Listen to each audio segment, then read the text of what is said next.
Well, ladies and gentlemen, welcome back to Presque Isle High School, the James E. Dyer Memorial Baseball Field for Sunday's day of this four-game series in North Atlantic Conference between Vermont State University-Lyndon Hornets and the UMPI Presque Isle Owls. I'm Ricky Gupel. I'll be your commentator all day long, along with live stats.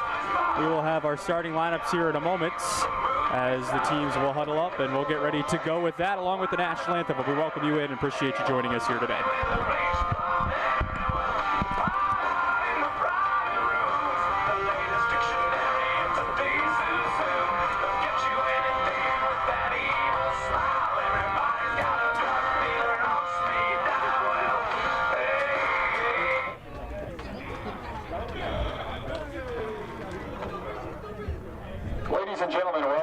James E. Dyer Memorial Baseball Field for today's North Atlantic Conference doubleheader between the Vermont State University-Lyndon Hornets and the University of Maine at Presque Isle Owls.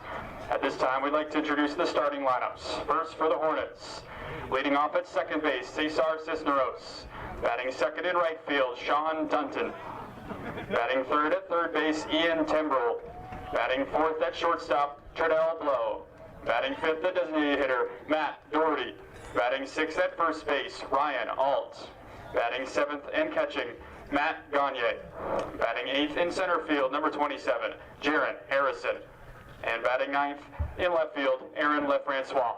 On the mound for the Hornets is Carlos Rodriguez.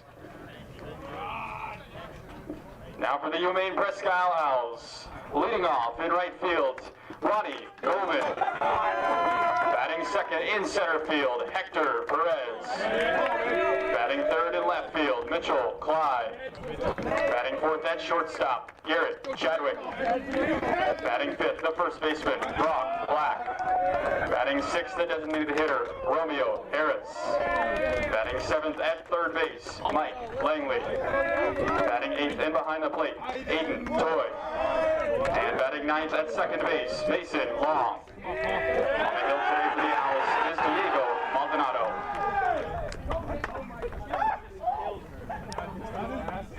At this time, we ask that you please rise and remove your caps as we honor America with the playing of our national anthem.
For today, calling balls and strikes behind the plate is Mr. Troy Lair, and covering the bases, Mr. Bill Julie.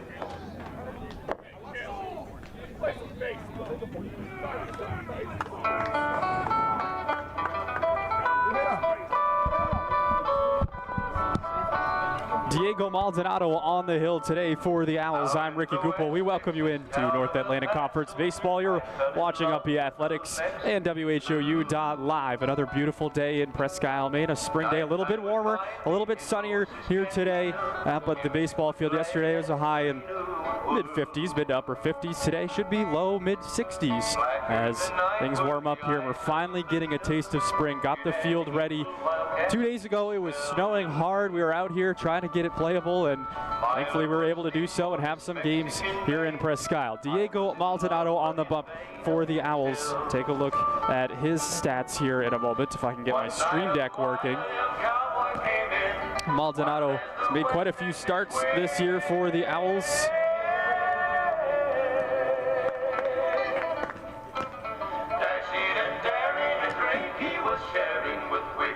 there we go. You see it, 26 1/3 innings pitched. Not a single win yet for Diego. He's had some strong outings. 17 to 21 strikeouts to walks, 2-4-3 walks, hits, and inning pitch. Had a very solid start last time. 4 hits, 2 earned runs over 6 innings against UMA last weekend. He took the no decision that time. But Diego is a very young talent for the Owls, a bright spot. I'm sure he would have liked to have produced better both on the mound and in the box this season, but he is definitely the future of this program. Just untapped potential from Diego, and just haven't seen it on full display quite yet. The Owls defensively, left to right, it'll be their usual outfield. Mitchell Cly, Hector Perez, and Ronnie Goldman. Third to first, it is Mike Langley playing 3-bag.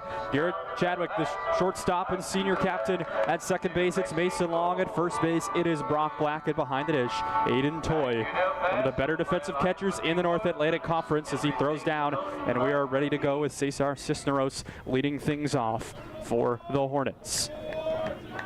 Now batting number 1, Cesar Cisneros. The Hornets in their road grays today with the green trim. We changed our scorebug accordingly. The Owls in their home yellows with white pants and blue trim. Maldonado, the southpaw for the Owls.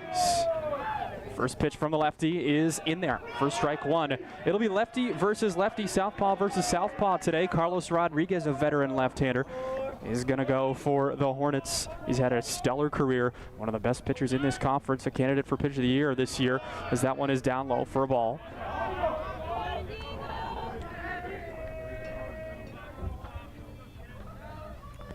The Owls ace will go in game 2, Garrett Chadwick. A lot more to come on him as this one's ripped into right field for a base hit. And Cisneros is aboard, a good swing, pulling the ball to right as Ronnie Goldman flips it in. Now batting number 6, Sean Dutton. Sean Dutton will step in. Another lefty here for the Hornets. This was their 1-2 both games yesterday. Very similar lineup from Coach Curler. All 4 games, easy shows bunt, but the Hornets really love to do this. He will pull back, and it'll be a called first strike.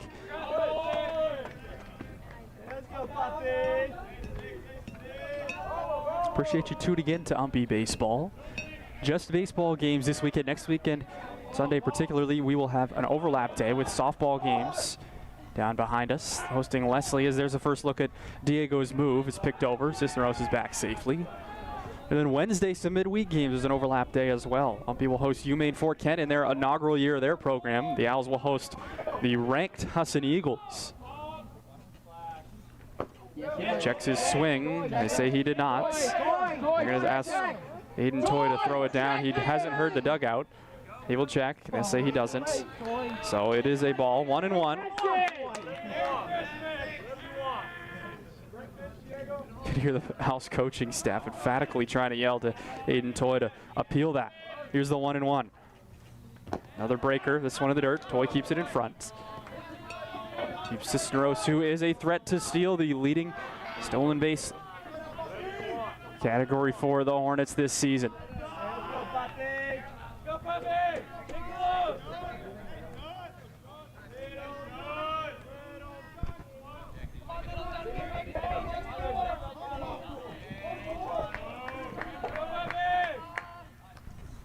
He shows and then pulls back as that pitch is inside. 3-1 to Dunton here, a hitter's count.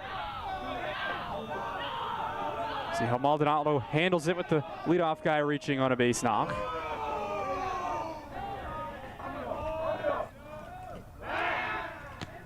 "12 for 13 on the year is Cisneros, says Maldonado checks on him.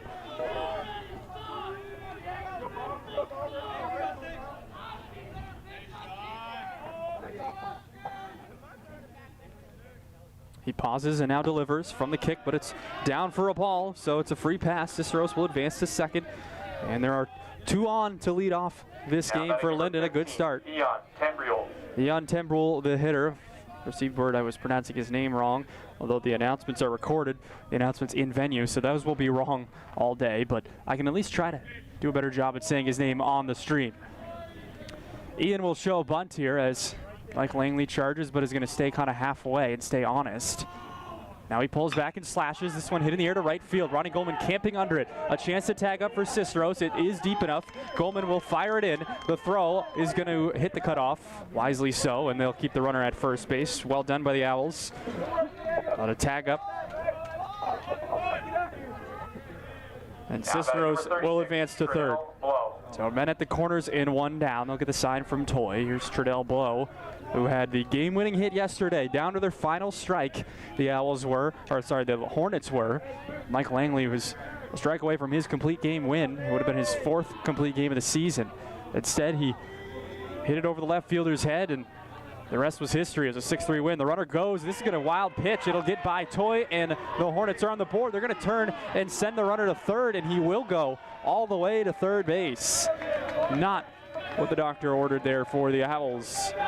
Ciceros scores on the wild pitch, and then Dutton goes first to third on it. Got clean by Toy and all the way to the backstop. It's 1-0 Lyndon here, and a 1-0 count to Trudell Blow.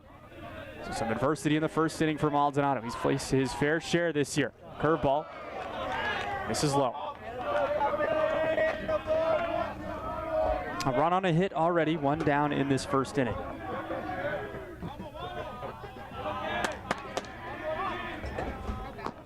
One misses, and it's 3-0. Lyndon Hornets enjoying a good season, 13-17 overall. They are 9-7 in conference, have put themselves in position to make the playoffs. I think it'll be the first time since joining the North Atlantic Conference for the Hornets. Correct me if I'm wrong. It's the first time in many years. Usually it's the same 4 teams making it. Thomas, Leslie, Husson, and Cobleskill are the 4 that usually make it. Then UMPI, Farmington, and Lyndon usually miss. This year, Leslie a little bit down. So that one's fouled away. It opens the door for a team like a Farmington and or Lyndon. The Owls were right in it until yesterday. And that sweep definitely did not help their cause. They needed to take at least 3 of 4 from Lyndon. That is out of the question now. It's a full count here to Trudell Blow. Here's the pitch. Another curveball. He checked his swing and earns the walk. So the second free pass of the inning. Well, to go with a wild pitch, not what UMPI needs. Here's Matt Doherty. Coach Curler got a kick out of some of the things I said on air about Doherty. What a hitter he is. He's a 7th-year senior, true veteran of the game, and no stranger to this field as well. Maldonado holds his leg for a second. As a called strike, they're going to throw it down. Toy spikes it in the dirt, and it's into the outfield. This is not ideal. They throw it to third. It's going to be high, and Blow is diving in there safely, and another run is in. Poorly executed by the Owls.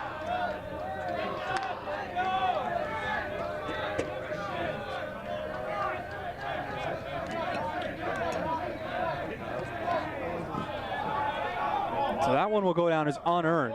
Toy kind of hesitated for a second and then just didn't throw it hard enough. Ate up Mason Long over there. This one fouled away. I don't know how he got the barrel to that thing. That is way out of here.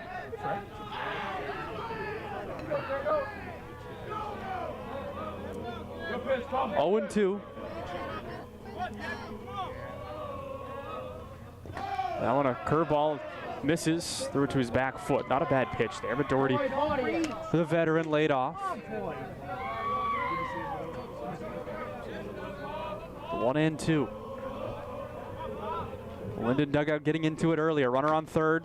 This one fouled away, and Doherty stays alive. He came to school in Lyndon in the fall of 2019 and has been there ever since.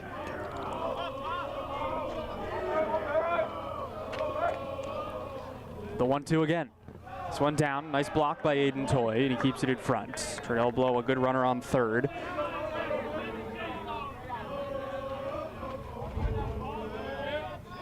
Little 7 Nation Army chant from the Hornets dugout. 2 balls, 2 strikes. The pitch. This one a hanger, but it is popped in the air. Long way to go for Perez. He gives chase. He is going to be under it. They're going to send the runner. No, now he'll hold up as Hector Perez shows it off there. And that is why you don't send him in that scenario. Good coaching there from Curler at the third base box. So it'll just be a fly out. The Owls needed it. Here's a look at Hector Perez showing this one off. Ryan Alt is the hitter. He darn near overthrew Toy. That was shallow center. But he almost threw it over his head here, which would have been catastrophic as well. The first pitch here to Ryan Alt is in the dirt.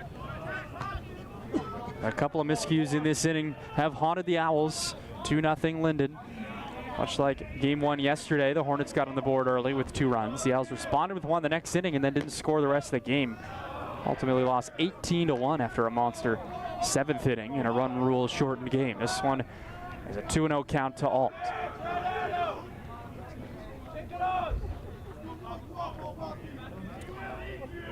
23 pitches, just 10 strikes so far for Diego. Here's the pitch. Swung on and hit hard down the third baseline. That'll be a 3rd run of the inning. Long way to go for Cly. It should be extra bases, and he'll round first, and Alt is standing up with a 2-out RBI double, and it's 3-0 Lyndon.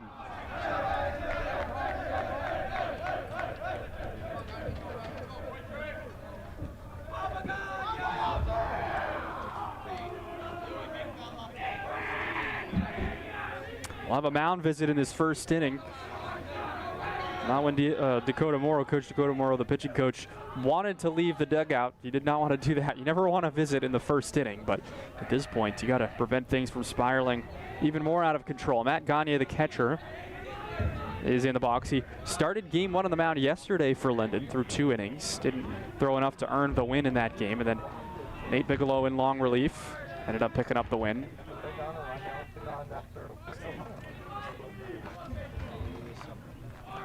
Troy Layer's going to go get the Owls here on this mound visit as Dakota Morrow continuing to talk. He's more talking at Aiden Toye, looked like, than he was talking to Diego Maldonado. Now batting number 34, Matt Gagne. Matt Gagne will be the batter. After yesterday's numbers, he's hitting 169 on the year, 12 hits. 8 runs batted in. He'd love to pick up number 9 right here with Ryan Alt, the runner on second. Maldonado comes to a set. Hasn't worked for the windup. Saved the first hitter of the game as that one is in there for strike number 1. 3-0 Lyndon in the first inning. They have jumped all over Maldonado along with a couple of errors that or just 1 error actually, but an error and a wild pitch. It's not clean baseball from the Owls.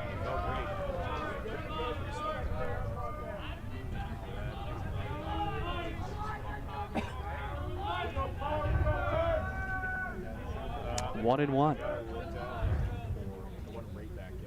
The pitch. Swung on and hit to shortstop. Long way to go. Back in it by Chadwick. He plants, throws to first. Great play from Garrett Chadwick. And the Owls do get out of it without a 4th run coming across. But they got some work to do. 3-0 Lyndon after 1. Let's go.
Here's a look at the play to end that inning of the backhand from Garrett Chadwick as Carlos Rodriguez warms up.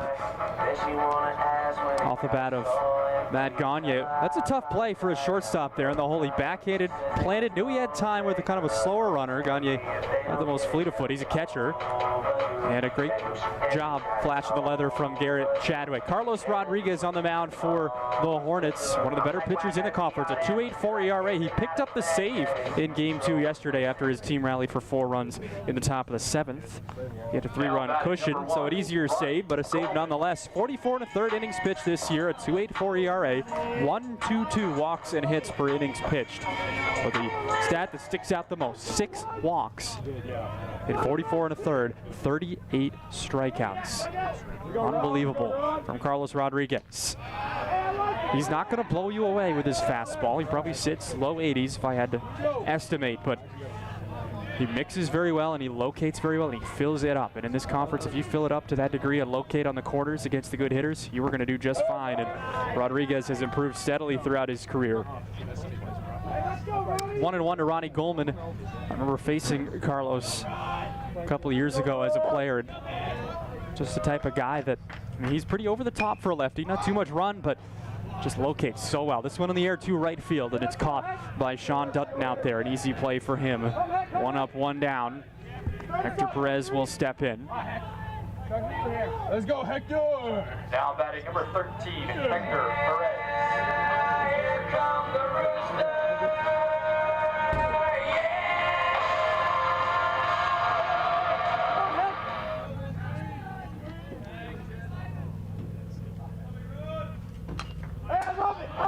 Hector Perez fouls that one back to the backstop. Come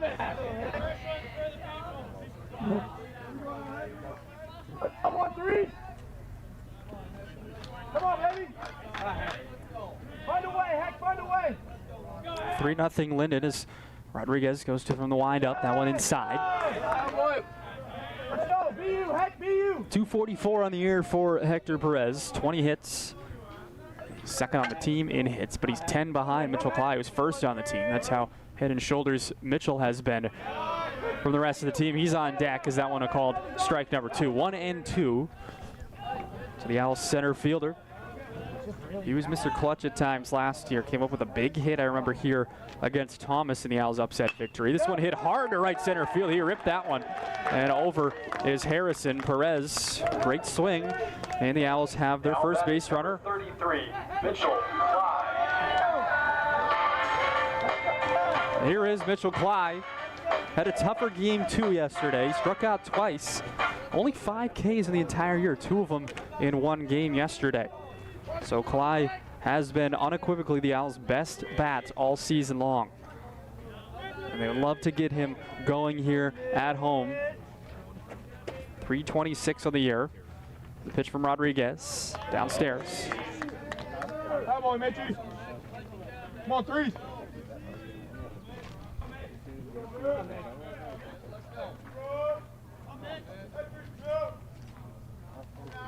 He pauses, looks at Perez. A very good move Carlos has as well. That's one thing. He did get me one time, I remember, at first base with that lefty move, but then they called him for a balk. He's very borderline with that 45-degree rule, as if his leg goes more towards the plate than it does first base. That's a very tough thing to call on a 2-man umpiring crew. Also, he flirts with that lead foot touching or breaking the plane of the rubber as well, but good lefties like that will do that. They will push the envelope and see what they can get away with, and the answer is usually a lot at this level with 2-man umpiring crews as he checks on Perez. Perez saw it well.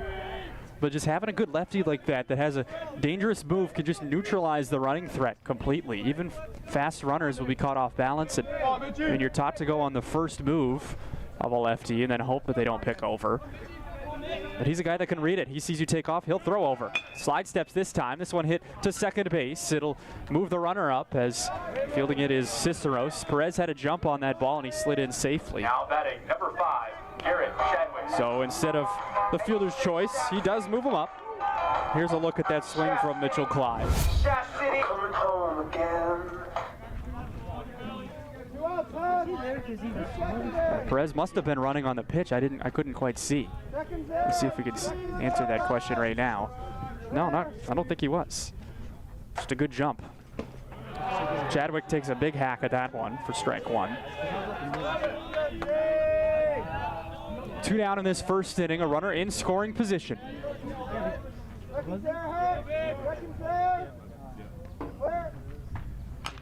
Chadwick fouls it off. No balls and 2 strikes. Garrett will have to battle here. The Owls shortstop, senior captain, was the best bat and best arm last year for the Owls. He's been the best arm this year, no question. Second in the country in complete games. He has not exited a game that he's entered. Fouled away, or has not exited any game that he has started, should say. Made 1 relief appearance last weekend against UMA and got walked off on. Came in to try and pick up the save. Still 0-2 as he fouled away and stayed alive. 2 down in this bottom of the first. Perez the runner on second, the pitch. Chadwick dribbles it foul again. Rodriguez so far 14 pitches, 11 strikes. That is what he does.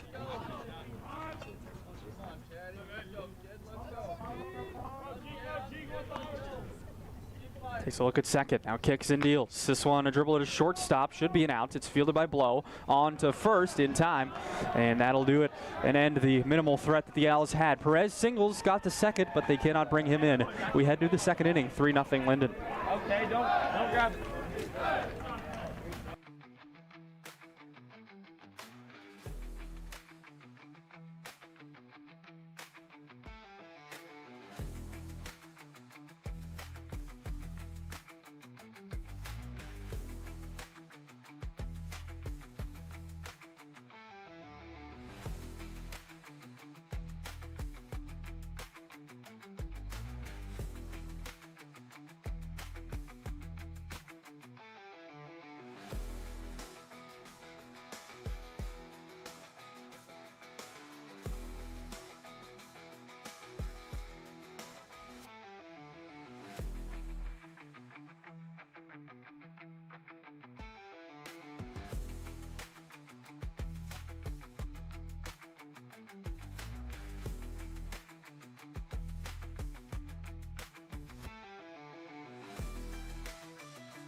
Back here at Presque Isle High School, inning number 2.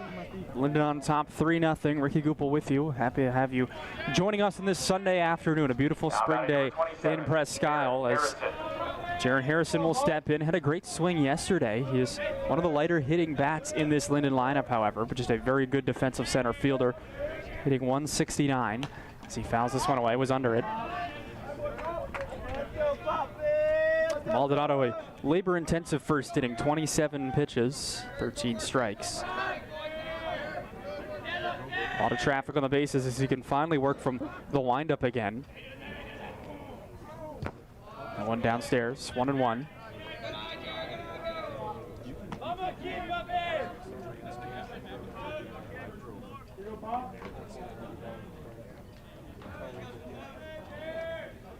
One ball, one strike, the pitch. A curveball, it drops in there, nicely done.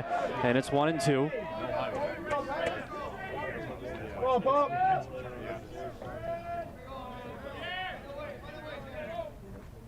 Another one, he rips this one to third. Langley bodies it up, throws it to first, dug out by Brock Black. Great pick over there from the Owls' first baseman, but a good play by Langley as well. And Harrison is retired. Here's a look at that one. Good job, Brock. on, Michael. Much more confident at bat from Maldonado to start this inning. He ripped that to third, kind of sat on the curveball well that time, and then here's the pick by Brock Black. First pitch here to LeFrancois is fouled away. He had 2 doubles in game 2 yesterday. He could definitely run, hitting 300 on the year. 18 for 60. Some smaller at-bat totals as he fans at that one. Strike 2. But Maldonado definitely seems a little bit more confident to the first 2 hitters of this inning. Hasn't thrown a ball yet. The 0-2. This one, nice weight by LeFrancois, and he sends it the other way. Textbook job by the Lyndon left fielder. Now batting number 1. Inside out swing on the off speed from a lefty too. That's a very hard thing to do. You can do it to a righty because it's usually going to be on the outer half of the plate, but a lefty where it's coming at you at first, to stay back, keep the hands inside. Just a great swing from Aaron LeFrancois. He's the runner on first with the top of the order, Cisneros up. They show a bunt, a late show there from Cisneros. It's fouled away. Lyndon loves to play small ball. The Owls have played a couple of teams like that this year. One that sticks out in my mind that I was there for was MCLA in Florida. They love to manufacture base runners, move them over, play small ball, pull back on a bunt, and slash. That's exactly what Lyndon likes to do too. All through the order, as that's a good pitch for Maldonado. Strike 2.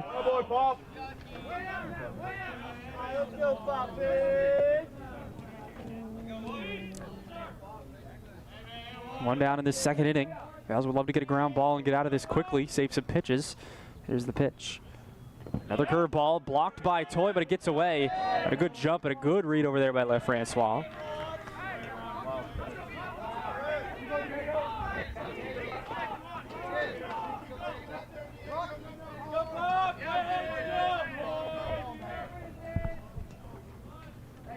So he advances to second. I'm not going to grant him the steal there, as that was a dirt ball, but just a good read.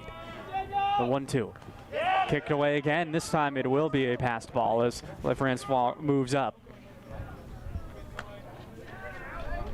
2-2. Boy, stop reaching. Block the baseball.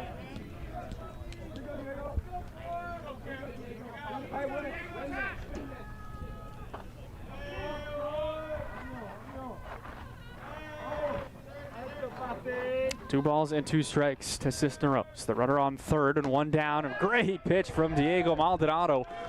Got him to sword at that one for strike 3. Big out there as well. Gets the Owls to 2 outs. Here's the second look at this. He's just been throwing a high volume of curveballs in this inning, and they making good hitters look silly like that. Cisneros, one of the best hitters in this Lyndon lineup. Now it's Sean Dunton's turn with 2 outs. Another curveball. It's in there. He's completely changed his approach, Diego has this inning. He's looked a lot better, though they do still threaten with a runner on third. But he has just filled it up. Only a couple of balls in this entire inning. The 0-1. That one down. Good block from Toy.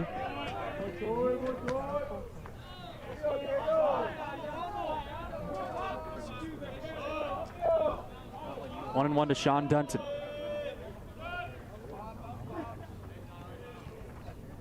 This one hit hard to shortstop, and Chadwick reads it well.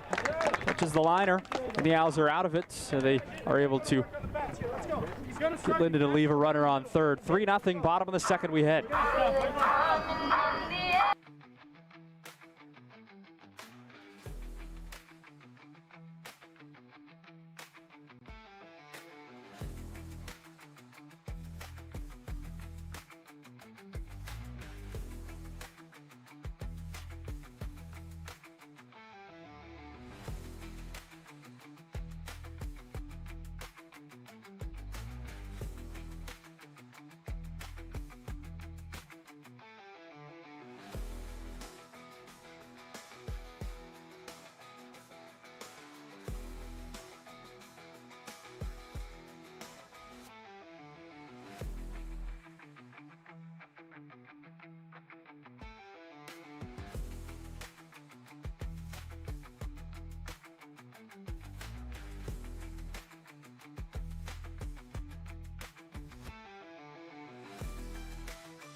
Now batting number 27. Brock Black to lead things off for the Owls. 5, 6, and 7 due to bat this inning. Humpy did get a base runner last inning. Perez got to second base, but they left him there.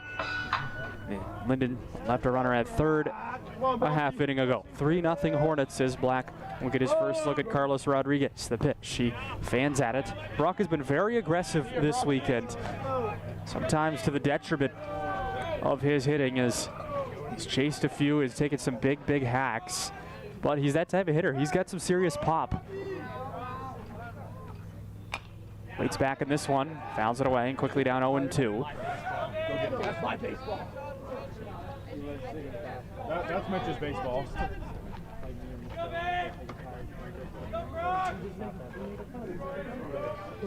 2 strikes to Brock Black. The pitch, swing and a miss, strike 3. Good morning, good afternoon, good night that time from Carlos Rodriguez, and there's one away. Romeo Harris will bat. Romeo Harris.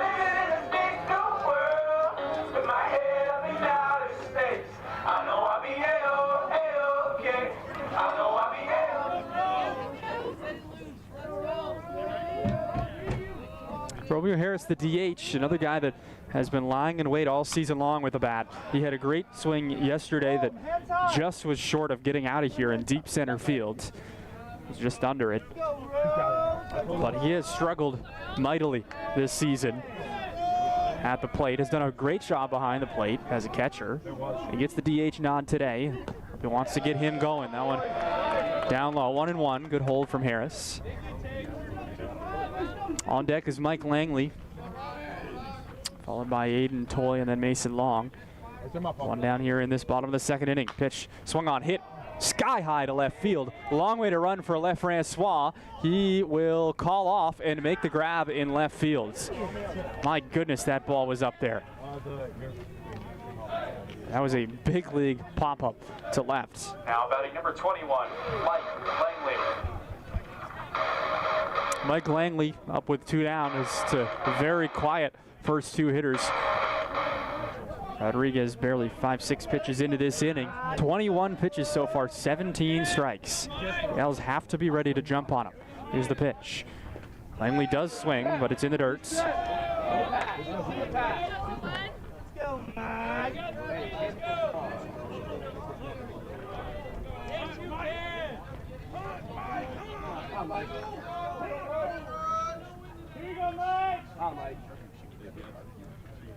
Time for a second. I'm not sure what that was about. Checking on one of the Lyndon players. The pitch. Swing and a miss. Strike 2. Carbon copy of pitch number 1. He's got to adjust here with 2 strikes, and I wouldn't be surprised if Rodriguez kind of sequence that and climb the ladder, go high cheese here. The 2-strike pitch. In the dirt. Good take from Langley, so he did try to go back to the breaking ball.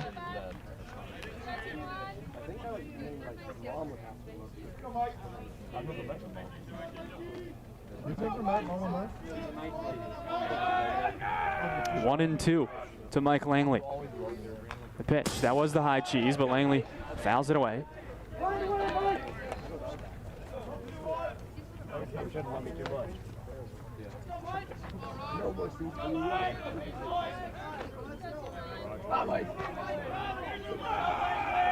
Still 1-2. Langley fouls that. Staying alive here.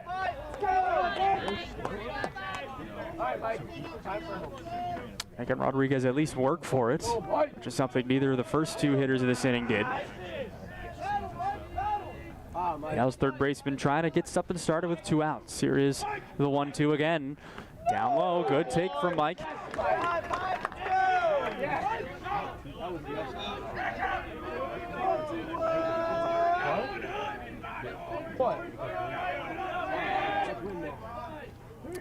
The 2-2 pitch.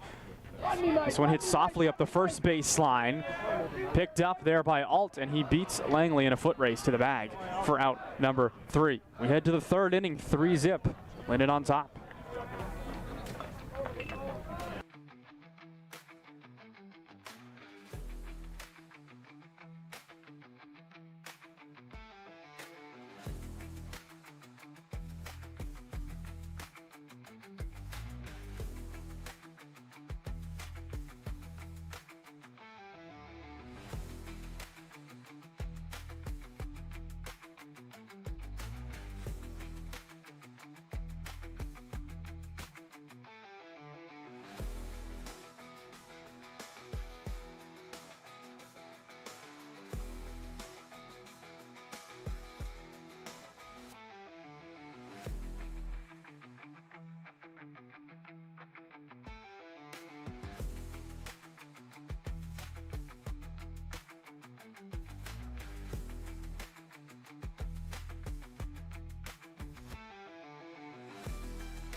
Now batting number 15, Eon Tembriel.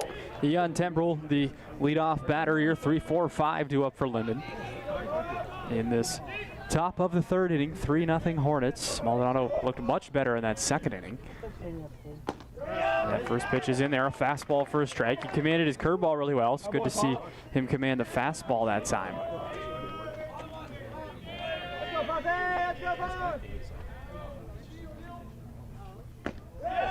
That one misses outside, just barely.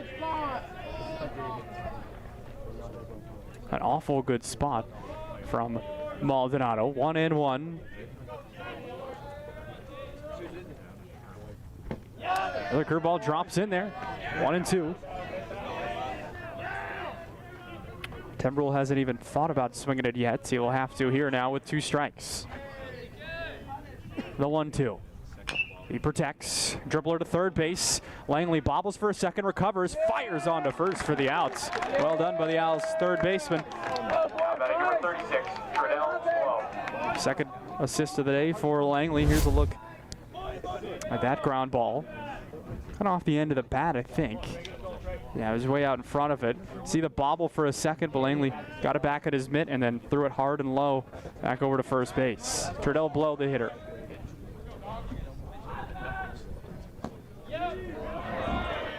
First pitch is a ball.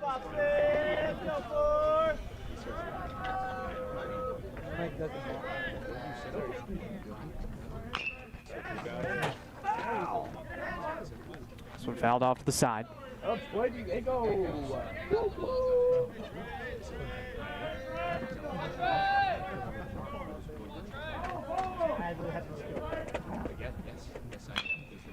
Hit on the ground, a shortstop out in front of it. Chadwick fields it on to first in time.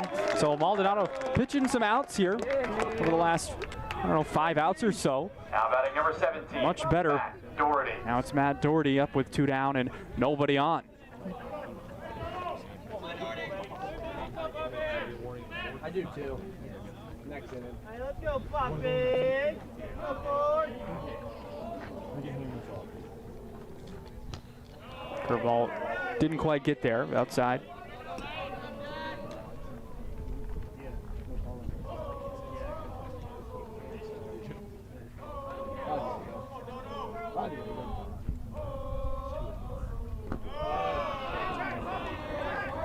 That one misses down.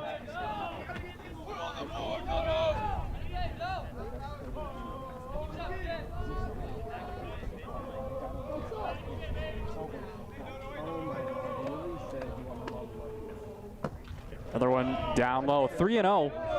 A little behind Doherty here. You don't want a 2-out walk. Never do you want that at any level of baseball.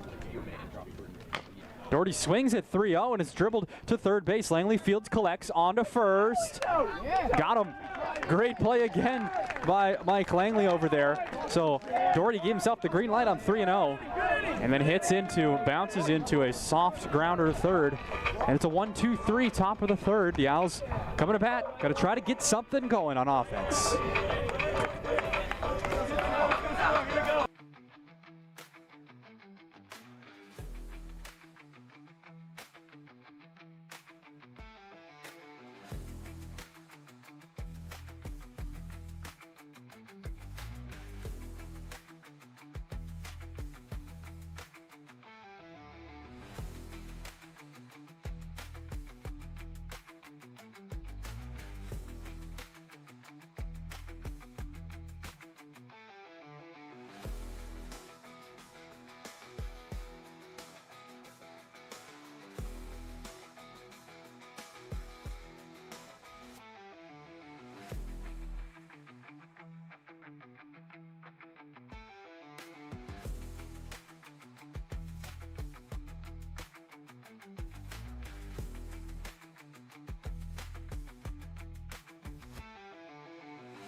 Aiden Toy leads off the bottom of the third for the Owls.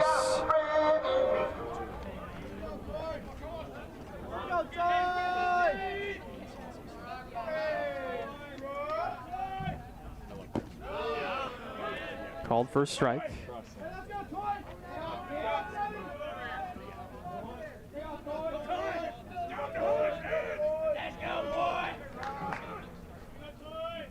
Toy swings at it right back to Rodriguez, and he stabs the comebacker out of the air. Unlucky, Toy hit that one on the screws, but take another look at it. Rodriguez had time to defend his position. Number 6, base hit ball. Basically went right to his glove. Cat-like reflexes from Carlos. One down in this third inning. Mason Long, the 9-hole for UMPI.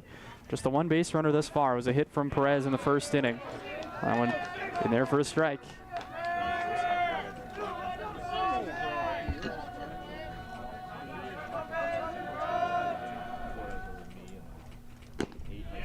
Long off balance, fans at it.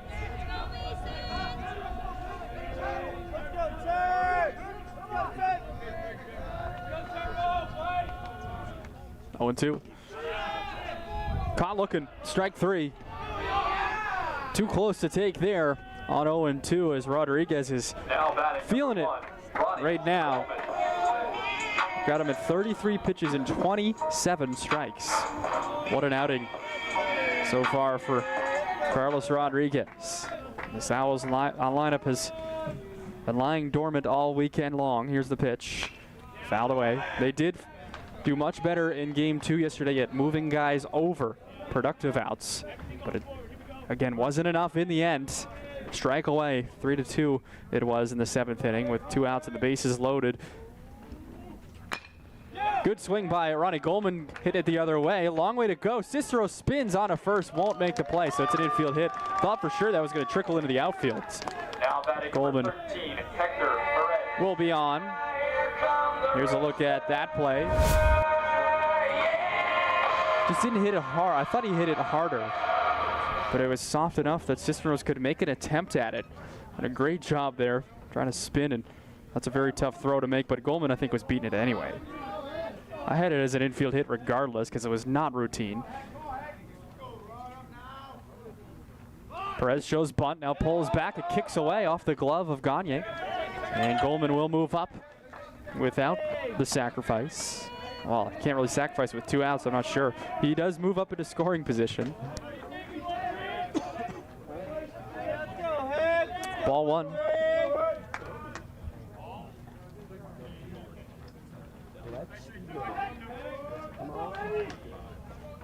One ball, no strikes.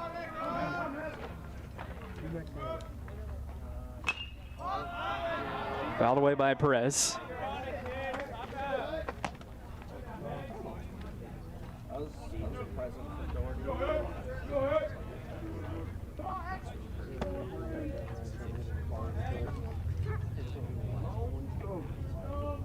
Hector had a base hit to right center field last time. 1-1, leaves it down.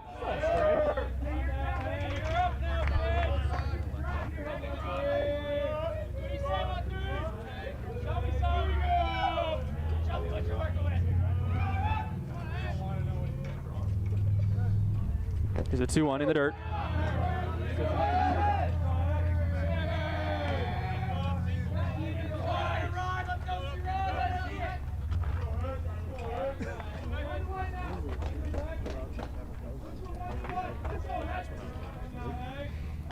Hitters count to Hector Perez. Cly, the batter, on deck. He swings at the 3-1 and misses. Garrett Chadwick is in the hole. Let's do a job.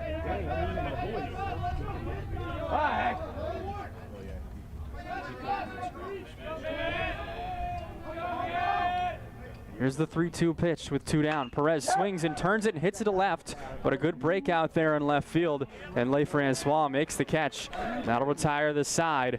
Rodriguez pitches out of it. The Owls leave a runner on in scoring position again. We head to the 4th inning, still 3-0.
Top of the fourth inning begins here as it'll be 14, Ryan Alt to lead things off.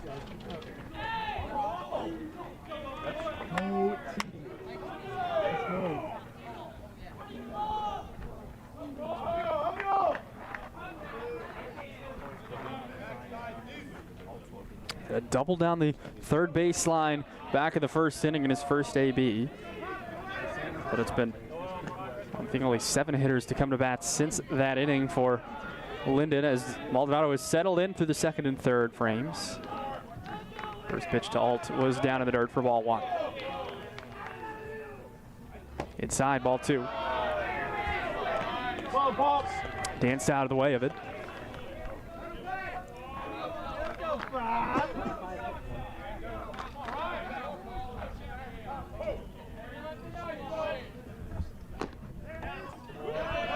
Three and 0.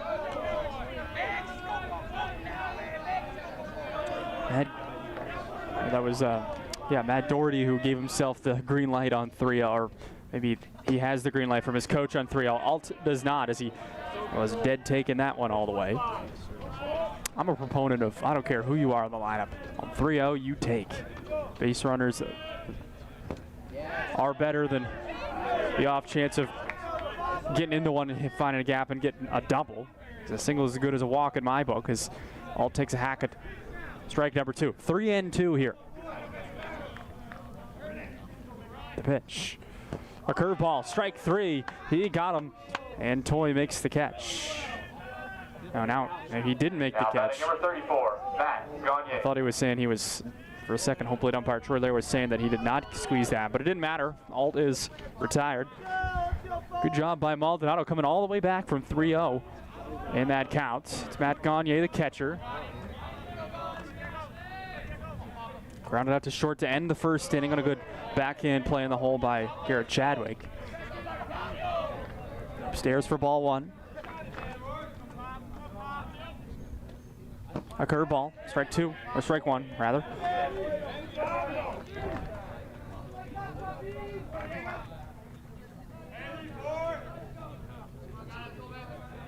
This one hit hard to left field. Cly makes a couple of drop steps and makes the catch. More or less right at him out there in left. And there are 2 away. Mitchell Cly didn't play an inning out there yesterday. Was a designated hitter all day. Sammy Bay got a couple of starts for the Owls. But Cly is back out there in his office today, and he makes the catch.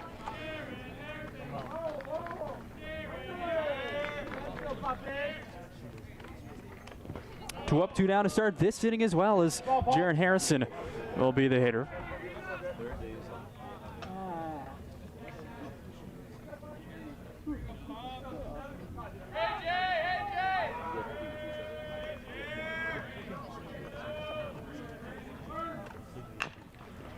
Chopper to shortstop. Chadwick waits, fields, throws, in time, and it's another 1-2-3 inning for Diego Maldonado.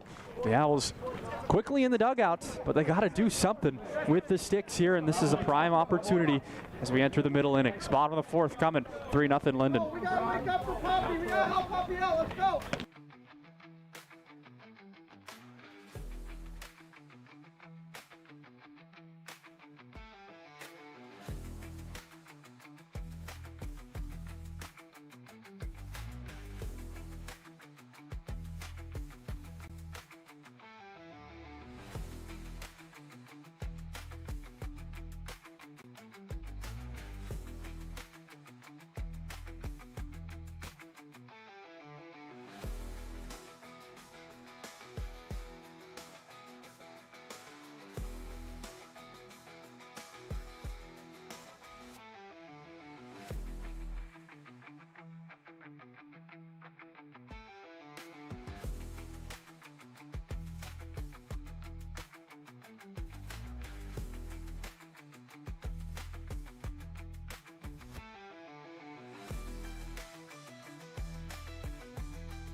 Mitchell Clyde to lead things off for the Owls. 3, 4, or 5. Pitches outside for ball 1. Clyde, a guy you'd rather not lead off an inning. As to, you'd rather have runners on base for him, but at this point, it doesn't matter for the Owls, who have been held scoreless today. Just 4 runs across the 2 games yesterday. On a called strike 1.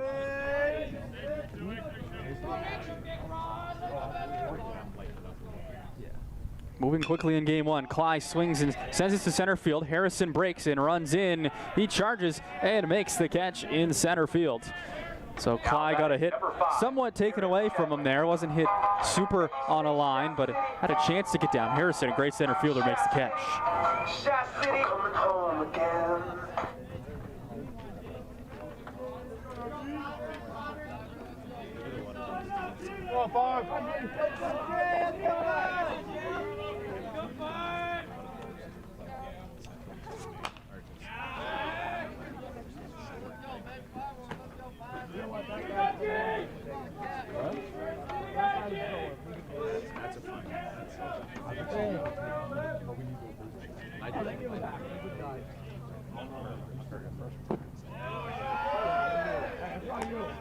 Let's go 5. Called strike 2 to Chadwick. 0-2. He's fallen behind in his 2 ABs today. The 0-2 pitch. He sends this to first base. It's fielded over there by Ryan Alt, and he scampers to the bag. Out number 2.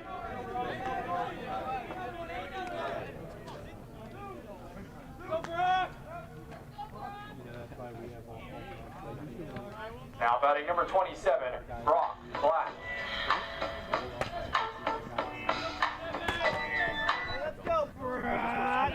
Brock Black up with 2 outs. Struck out last time up. This time he waits back and sends this high to left field. It's over LeFrancois' head, and Brock Black has a 2-out double. Actually, they're going to throw it in. He will slide safely. But he attacks on the first pitch. A good swing from Brock Black. See if we caught the beginning of that swing. We did. Sitting dead red down the middle. Boom. Turned on it. LeFrancois was very, very shallow. And I doubt he will play him there next time. But, I mean, I don't hate that positioning either from Air LeFrancois, because until the Owls force your hand, stay in. Take those bloopers away.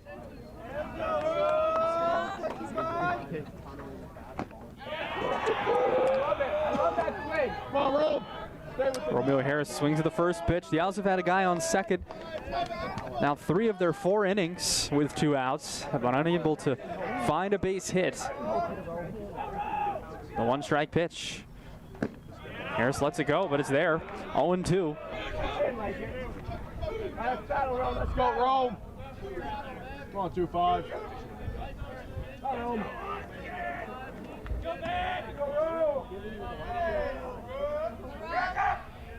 The 0-2 pitch from Rodriguez. Popped very high in the air. Will it get out? Will it get out? Gagne throws his mask, ranges over. Alt took out a glove to stick out there, but it ended up being a foul ball anyway, but almost stayed in the yard. So a chance at new life here for Romeo Harris. Go 2-5. Come on, bro. Do a job, bro. Do a job. Here we go. Need you 2-5. Let's go, kids. All right, bro.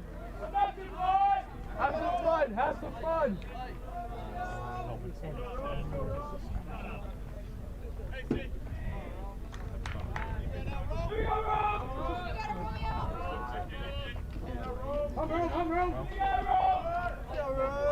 Here's the 0-2 again to Romeo Harris. Rodriguez tried to gas him up high. It is a ball. Harris takes it. The Owls 3 hits in this game. Lyndon just 3 hits. 3 runs, all coming in the first inning.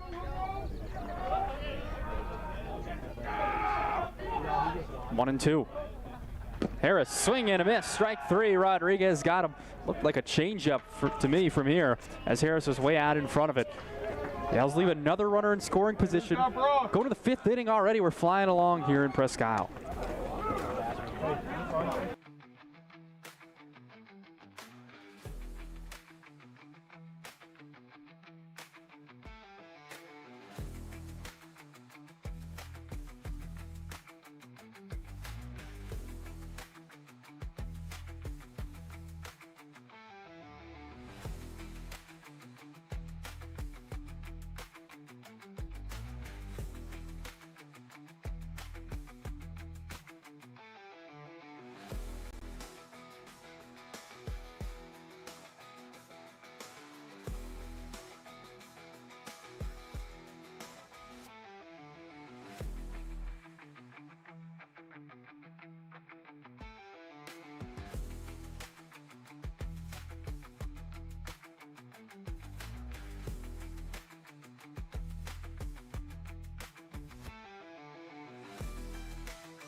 Top 5 here as the Hornets come to bat again. It'll be 9-1 and 2. Aaron LeFrancois to lead things off.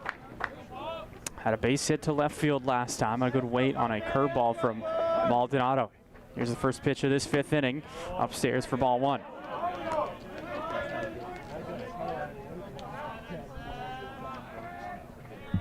LeFrancois is a very productive 9-hole hitter, 300. He is batting so far this year, and that actually will, that's probably a tick higher, 300 going into this game. The 1-1 upstairs.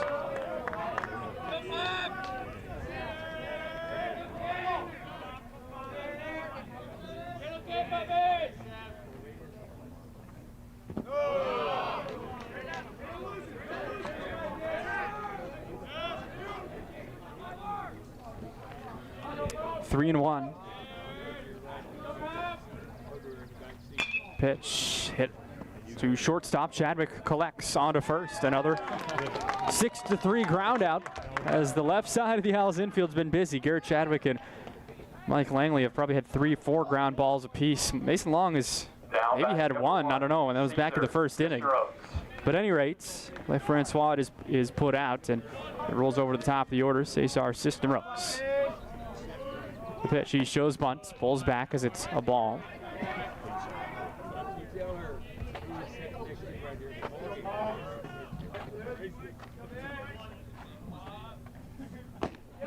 In there, 1-1. Maldonado, that was his 72nd pitch of the afternoon. But other than that, first inning has been very effective so far. A curveball, dribbler to first base. Black hops over his shoulder and away, kicks away. Tough play there as the ball took a wild hop at the last second. So Cisneros will be aboard on an error. Now batting number 6, Sean Dunn. Here's a look at that play. Kind of just ate up Black, hit off his chest. It did not take a friendly hop off his chest either, because they might have had time for him to still recover and flip it to Maldonado, who's very athletic to field his position. Sean Dunton, the hitter, shows bunts in there. Strike 1. I don't think Lyndon has gotten a bunt in play yet in this game, but they show it very often. Pull back more often than not, but there's been a few attempts. They've been foul balls. 1 strike. They'll check. Cisneros is fine at first base. He actually jumped back before Maldonado even threw it over there. 1 strike and 1 out here in this top of the 5th. Cisneros dancing off first. The pitch, a curveball down. Good block from Aiden Toy.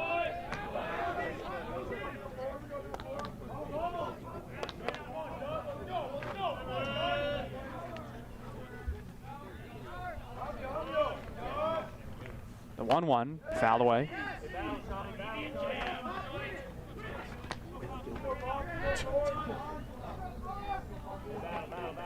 The Owls are without Carter Murphy, their everyday third baseman this weekend.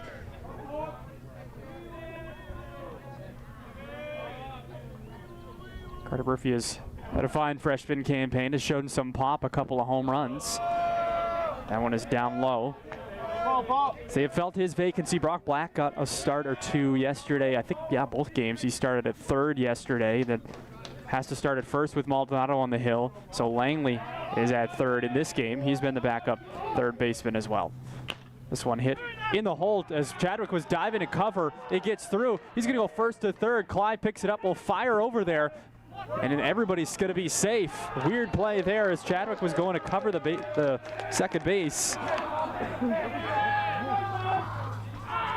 So Dunton has a single. He'll move up on the throw.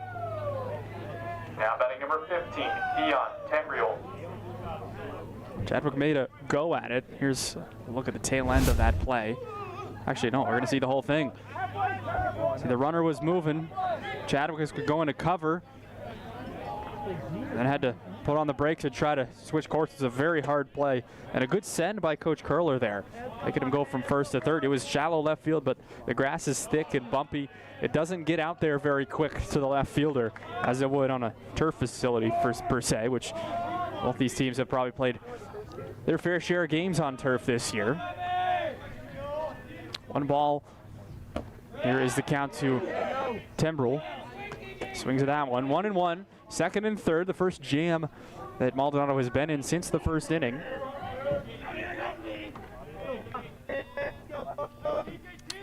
Ball and a strike. They also brought the infield in a little bit here, perhaps trying to cut this run, not to fall behind more than 3. We got a timeout. Tembrell wanted it.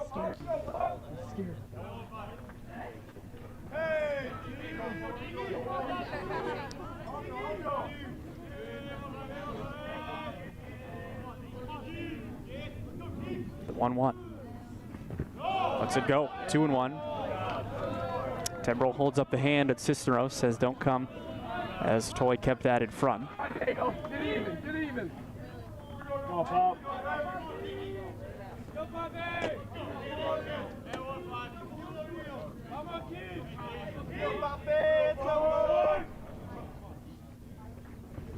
Great pitch from Maldonado. Got Tembrell to chase out of the zone there. A curveball that actually didn't even get to the plate. Got him to chase. 2-2. Big strike there.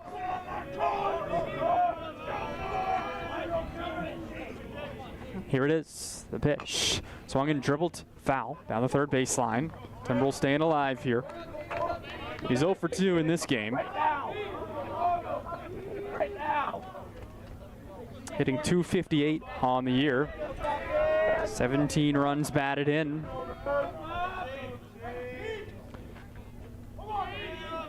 Here's the 2-2 yet again. Fouled away. Right now, Diego. Right now.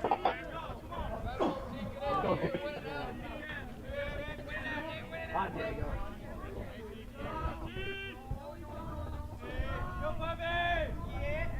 2 balls and 2 strikes outside. Gonna run full here to Tembrell.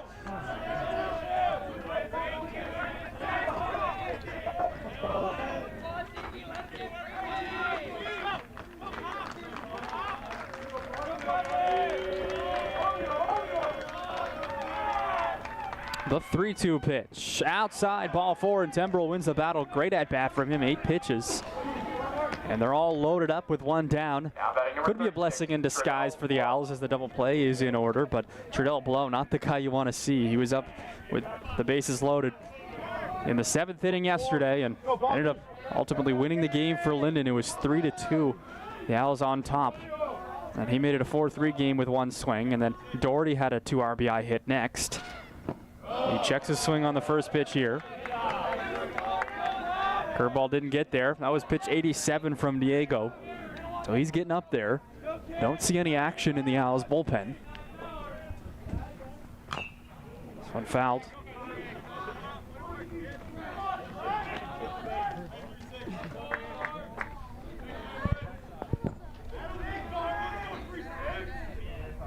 It corners in as Brock Black and Mike Langley will play the cut of the grass. The middle is back to keep the double play in order. The pitch. Dribbled back to the mound. Maldonado picks it up. Rolls it to the plate and got him out. Interesting play there. We'll get another look at it right now. Now batting number 17. For a second, I thought Maldonado wasn't even going to get a glove on it, as it probably had a lot of spin out in front of the plate like that. Picks it up, glove flip to the plate. Good squeeze by Toy, and they got the force out, prevent the run.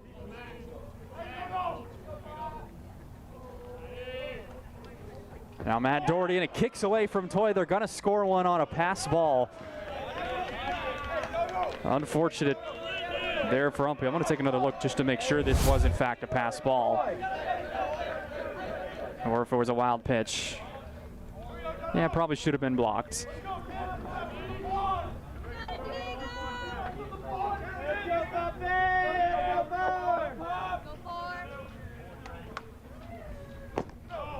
Two-0 to Matt Doherty. 4-0 Lyndon. A great play to keep it at 3-0. The pitch before the pass ball. Outside.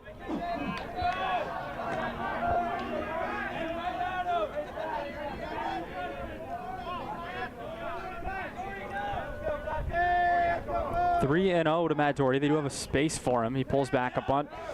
Strike one. I think everybody does that on 3-0 for Lyndon.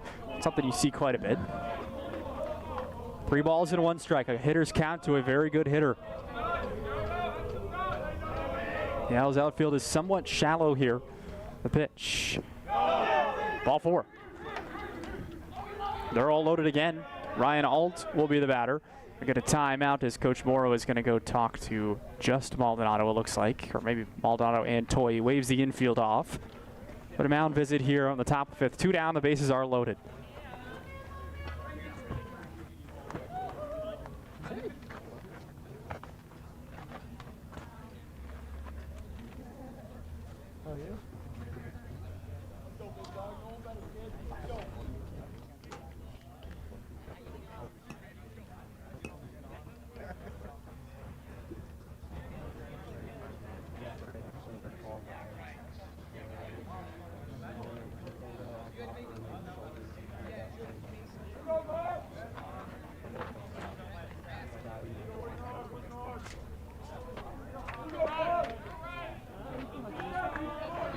Now batting number 14, Ryan Alt.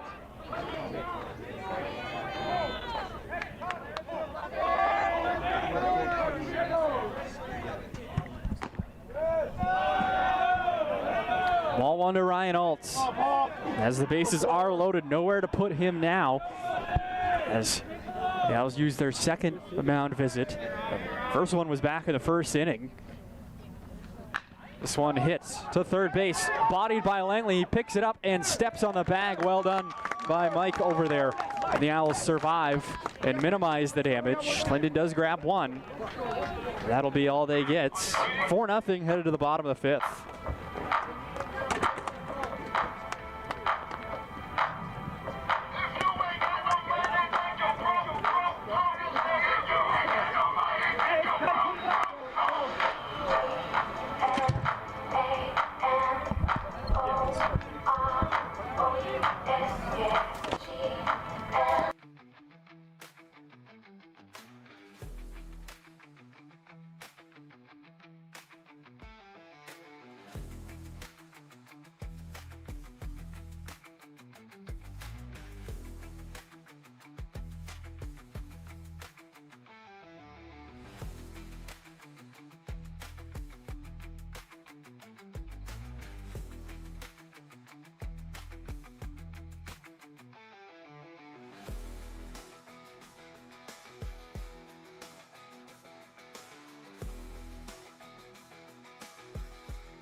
Mike Langley to lead off the bottom of the 5th. He had the nice defensive play to get the Owls out of a bases loaded jam.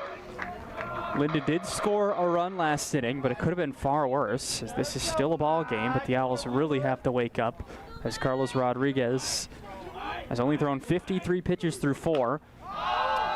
42 of them have been strikes, make it 43 as this one's popped up in the infield, calling a Cisneros, and he makes the catch. And Langley is retired on 1 pitch. Now batting number 7, Eden Toy. You got a friend in me. We go, Toy. You got a friend in me. Here's Aiden Toy.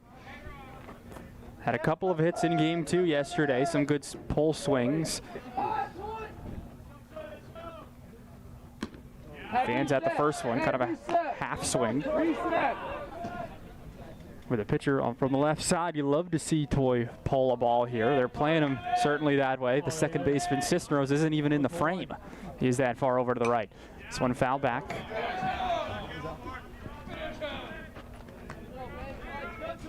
I think Samuel will have that. 0-2 to Aiden. Come on, Toy. Go.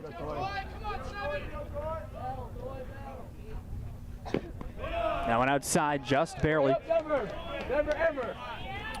Troy Lair has had a consistent zone, consistently pitcher-friendly, I would say. That time, not as much.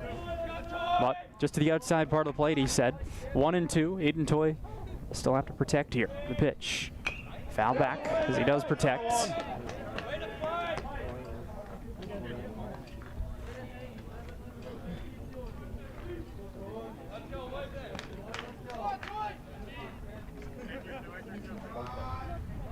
One and two.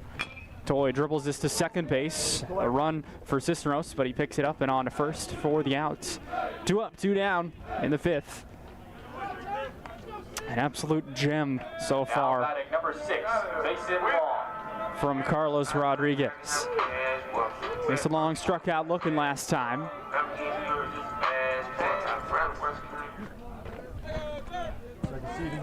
He's a batter with 2 outs. It seems the Owls have had a decent amount of opportunities to score. They've had a runner on second 3 different times with 2 outs, haven't been able to come through.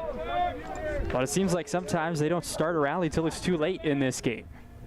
They get the leadoff guy on, then you open up a world of opportunities. As far as a ground out could move a guy up, or a fly out, sac fly eventually. 1-1. Foul back. You wait till 2 outs, none of those things are in play.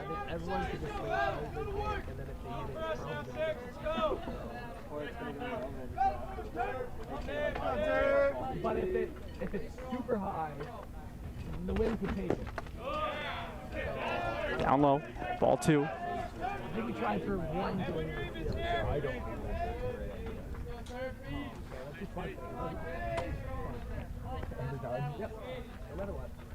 2-2. Long flies this one right side. Long way to run for the right fielder. No, it's a foul ball. Just outside the line, says Bill Julie, as Mason Long almost dropped that one in there. Now batting number 1, Ronnie.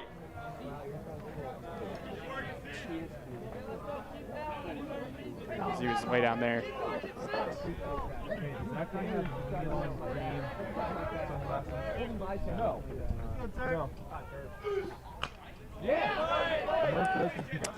Mason Long staying alive, a good at bat, out of the way.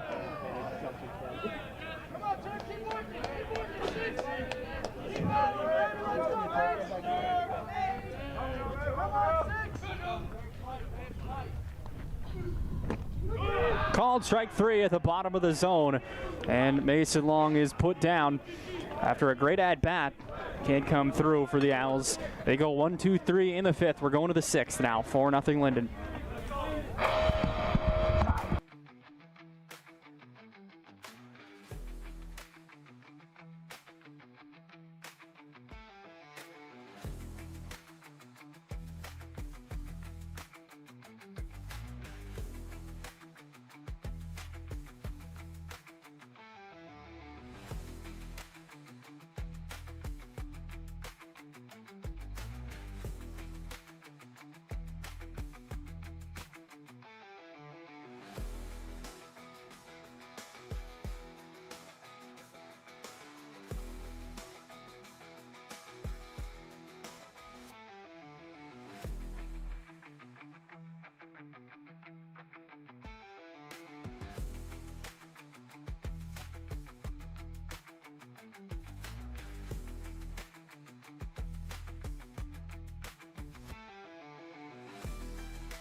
go, 4. Come on, Bob. Matt Gagne will lead off this inning. Top of the 6th it is. We'll start 1-1 as Maldonado is out for the 6th. 98 pitches so far. 96 going into the inning.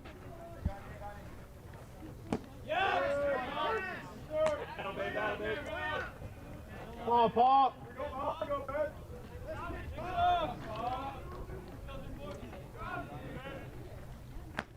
The 1-2 misses outside. Toy had to reach out and grab it. Pitch number 101. This one ripped to center field. Perez, a good break, catches it. Great contact from Gagne. There's one down. Jared Harrison.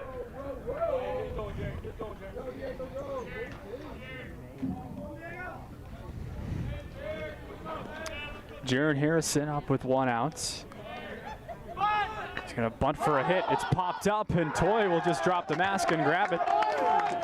Harrison couldn't get it down. He found it. Here's another look. Now batting number 7, Aaron LeFrancois. Well done by Toy to be able to look up and find it. So it's not easy to do on a ball that isn't very high.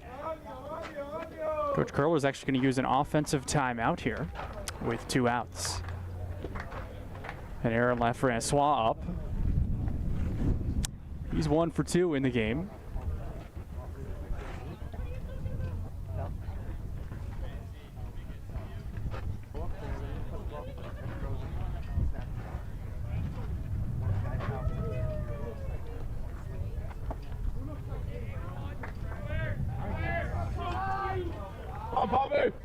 So here we go.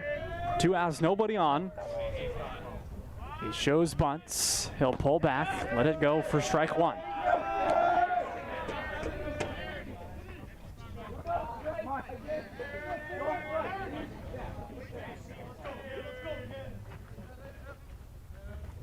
The 0-1 in there. 0-2 as Maldonado gets ahead in this inning. 2-strike pitch, runs inside and hits him. Didn't get around on the curveball. You hate to see a 2-strike hit by pitch if you're UMPI there. As Maldonado had seemed like he got a feel for his breaker the last 2 pitches, effortlessly grooving him in there, and then that one just never broke, never had a grip on it. Good job by LeFrancois recognizing this is a curveball, this ain't gonna hurt a bit. I'm just stepping in and wearing it. Now he'll go. Here's the throw from Toy, not in time. LeFrancois gets the steal easily. It was an off-speed pitch, so very hard to throw out a runner on an off-speed pitch, but a called strike.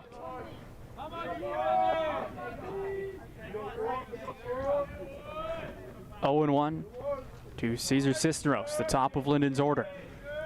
Runner in scoring position, the pitch. She hits this to third base, gloved by Langley. On to first, another ground out, and the Owls do get out of it after the 2-out base runner reaches. We go to the bottom of the 6th. It's still 4-0, Lyndon on top.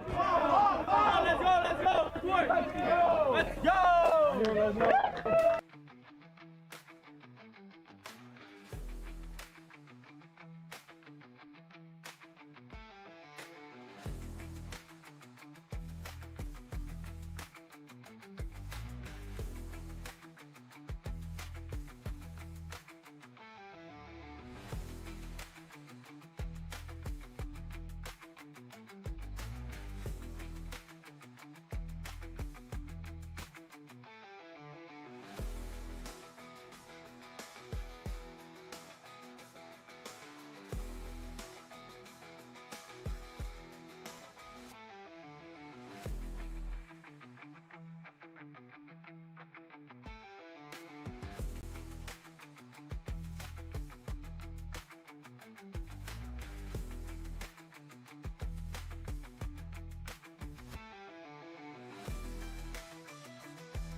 Now batting number 1. Top of the Owls order due up. Ronnie Goldman to lead off. 1 for 2. Had an infield hit last time. It probably really should have gotten through to the outfield. Cisneros made a good play to keep it in the infield, but a hit nonetheless. His third at bat of the game. He lets it go.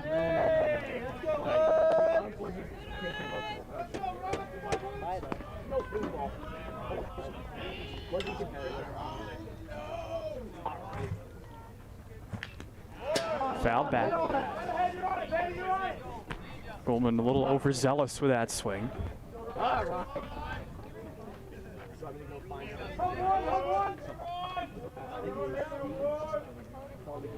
The 1-1. This one a check swing. This is actually going to end up being a routine fly out to right field as Sean Dutton camps under it. For a second I thought that might be a bleeder. Go back door.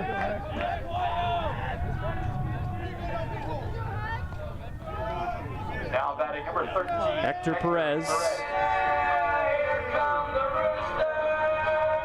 He's also 1 for 2. Come on, Hank. Foul back.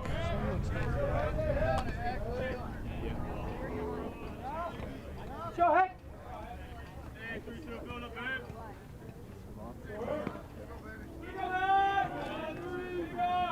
The 1-strike pitch hit hard to second base. A lot of spin on it. Cisneros bobbles, recovers, fires in time to get the fleet-footed Hector as he is put away. Good play over there by Cisneros. And a clean sheet in this game for Lyndon. No errors. Now Mitchell Cly up with 2 down. Rodriguez continuing to get the early guys out of an inning. I don't know if the leadoff guy has reached at all in this game. This one hit the other way, diving, it's safe, it's on the ground. Now picking up and standing and throwing, but not in time as Cly will have a base hit there with 2 down. Now batting number 5. Trudell Blow made a good effort at it. Couldn't squeeze it as he hit the ground. Now's Garrett Chadwick. Shot City coming home again.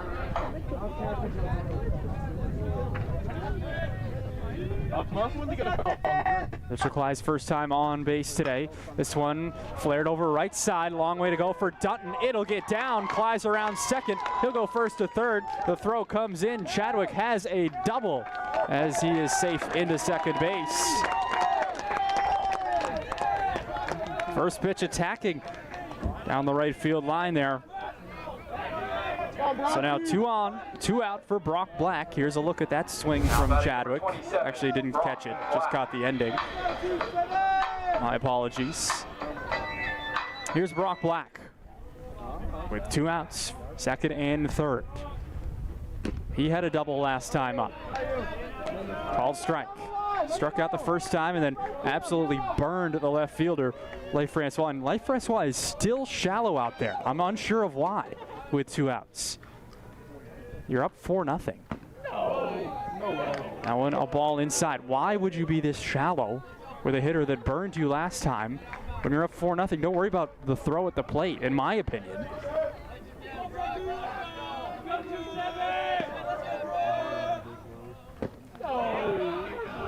On a called strike. I just don't want anything behind me here.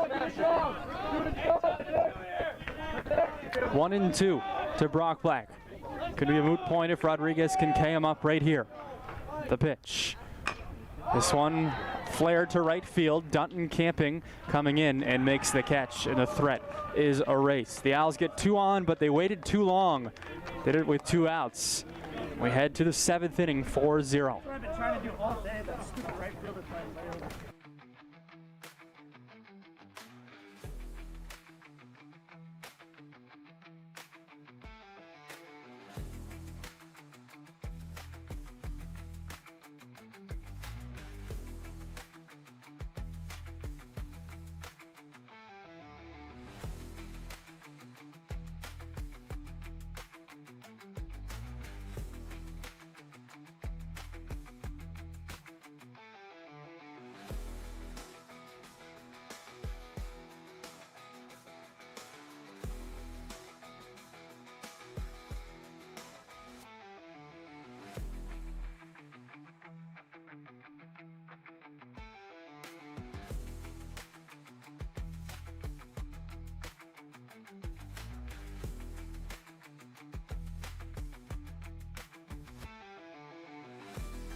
Here we go, Diego. It'll be Sean Dunton to lead off for Lyndon. Now batting number 6, Sean Dunton.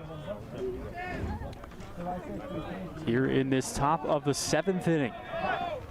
3 runs in the first inning for Lyndon, nothing until the 5th.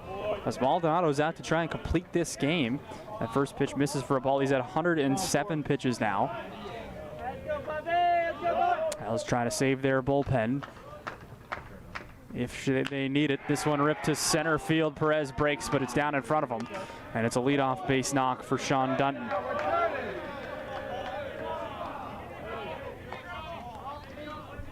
Now batting number 15, Ian Tembriel. Tembriel the hitter. Leadoff guy aboard.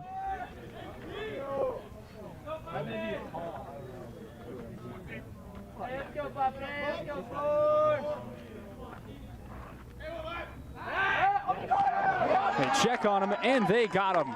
Good move by Diego Maldonado. So Dunton is erased. I got to see that one again. I was looking down. See if we can catch it.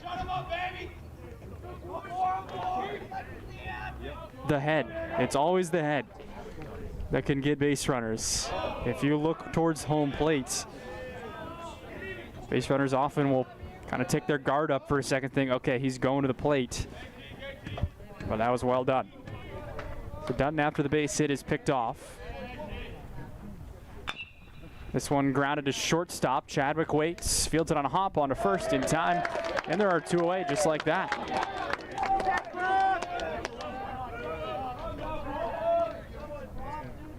Now batting number 36, Treadell Blow. Treadell Blow will hit. Here, put 2 down in the inning. Hey, you first, Murph.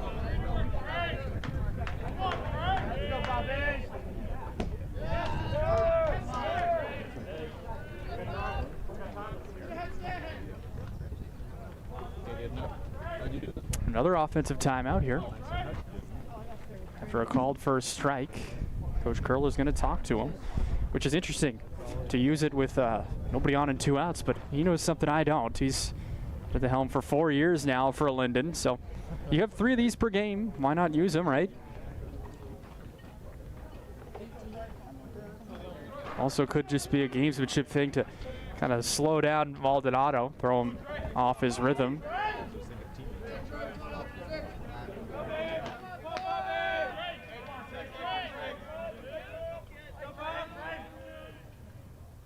You don't see many coaches use those, but I do like it. Why not use them? You have 3 of them, just like you do defensive timeouts. It's 1-1 to Treadell Blow as that pitch misses.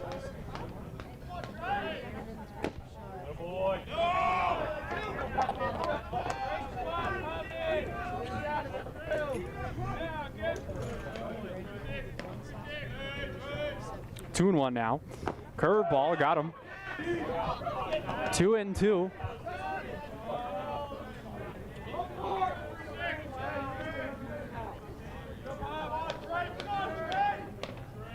The pitch, a curveball outside barely.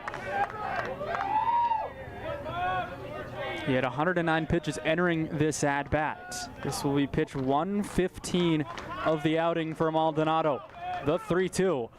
Fouled away, he stays alive.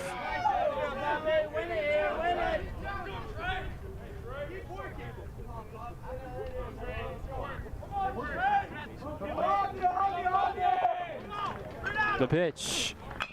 Grounded to shortstop. It's actually fielded instead by Langley, ranging over on a first. It gets by. Blow rounds first. He's on his way to second. And he will be there with 2 outs.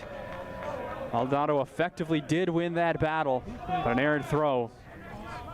Now batting number 17, Matt Doherty. And Matt Doherty.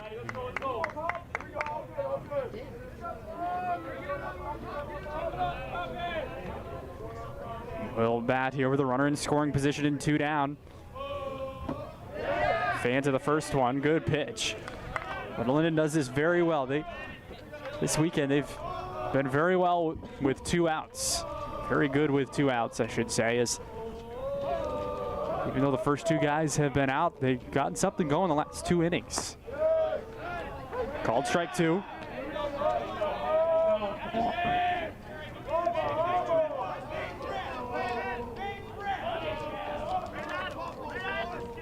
No balls and 2 strikes. This one a grounder to shortstop. Chadwick fields it, collects, and throws. And the threat is retired. They got a guy on with 2 outs, but Owls will need a miracle. Go to the bottom of the 7th, 4-0 Lyndon as Rodriguez is out to finish his complete game.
Romeo Harris to lead off the last of the 7th as the Owls are down to their final 3 outs. Carlos Rodriguez, what an outing from him. Surprise, surprise, 77 pitches. He's looking for his 3rd complete game of the season. That one misses upstairs. Rodriguez looking for his 3rd complete game, his 4th win it would be, if everything holds here. Picked up his first save yesterday. The 1-0 pitch, half swing from Harris. 1-1 it'll be. We got 6, 7, 8 due up. Not the spot the Owls would love to be in their order here in this situation, but they need more than just 1 run. So the bottom would have to hit anyway in a rally like this. 1-2.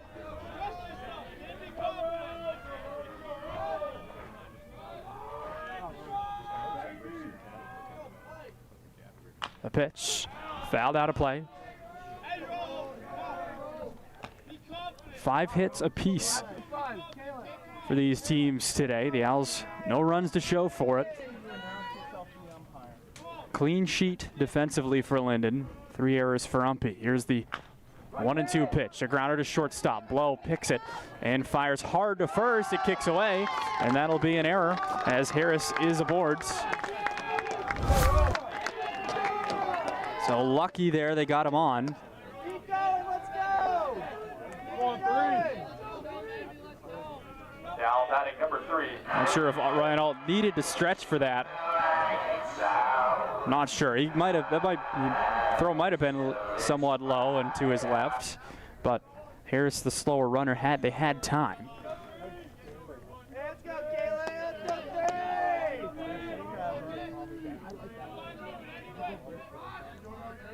Kalen Coleman got a pinch hitter here for Mike Langley. They'll check on and pick over. Harris going to take off. They throw it away. So a clean sheet defensively until this inning, and they make 2 in a row.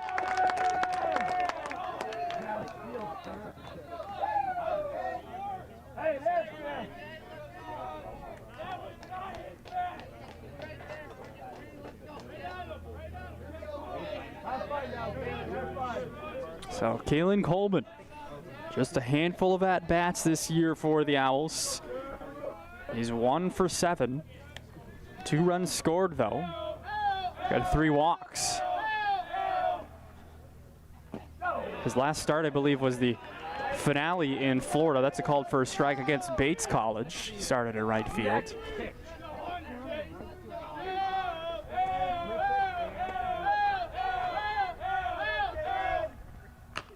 This one off the hands, it might get through. Coleman's gonna leg it out. Cisteros, good play on a first, got him. Well done by Cesar Cisteros. Had a long way to run for that one. So had a lot of spin on it and was kind of bleeding towards right field. He does do a job and move Harris over. Now batting number 7, Eden Boyd. Here's a look at that play from Cisteros. Long way to go, but it was hit softly enough that he could get actually his whole body behind it. He had a little bit of a faster runner. Coleman runs decently well. If you had somebody a little bit quicker, might have been able to beat it out. That pitch is a called first strike. The Owls do need a whole lot more than just the one run with Harris on third, but you'd love to just get one here. Avoid a shutout and continue this game.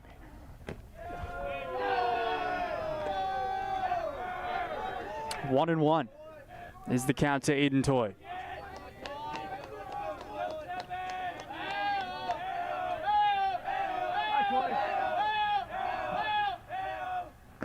Swing and a miss.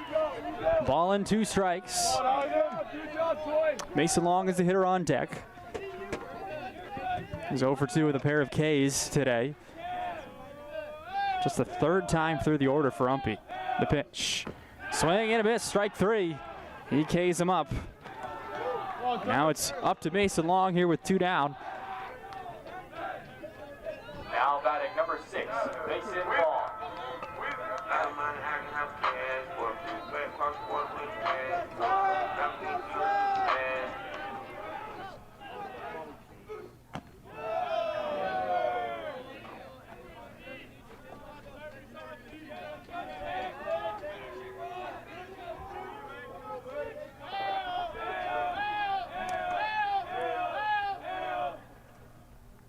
Long fouls it away. 1 and 1.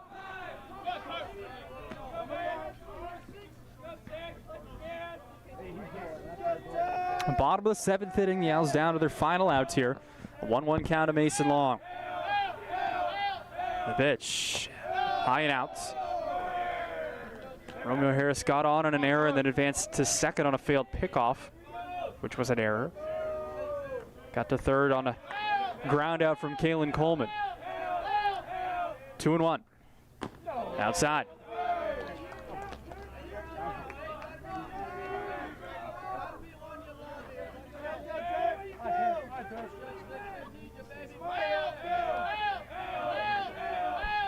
Three balls and a strike. The pitch. Called strike 2. Long was taking that one all the way, it looked like. Count is full. The Owls do not have a walk today. Rodriguez has dissected this lineup. Here's the 3-2 pitch. Up high, and there is the first walk of the afternoon. As Mason Long ruins the clean sheet in that regard. The Owls trying to ruin the shutout. As now Ronnie Goldman will come up. Now batting number 1, Ronnie Goldman.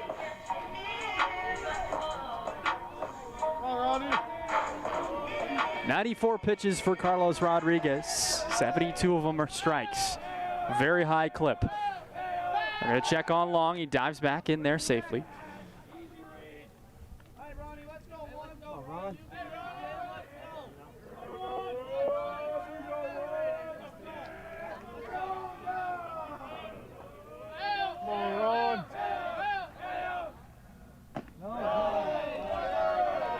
Ball 1 to Ronnie Goldman.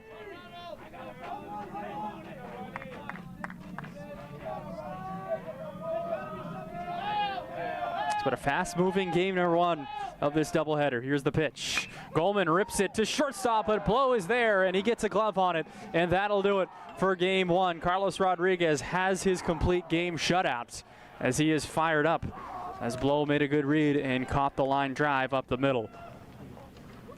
Lyndon has taken the first 3 games of this series. The Owls have one more chance to avoid a sweep here. 4-0 is the score in game 1. We head to game 2. We'll be back in about 30 minutes time here from Presque Isle High School.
Well, we're back and ready for game number 2, game number 4 of this series between UMaine Presque Isle and Vermont State University-Lyndon. I'm Ricky Goupel. Glad you joined us for today's doubleheader. A very nice spring day here in Presque Isle, Maine. It's even nicer out of the broadcast booth, which is pretty rare for baseball season in northern Maine. But the Owls trying to salvage a game here and not get swept by the Lyndon Hornets. A little bit of a different defensive alignment with Garrett Chadwick on the mound.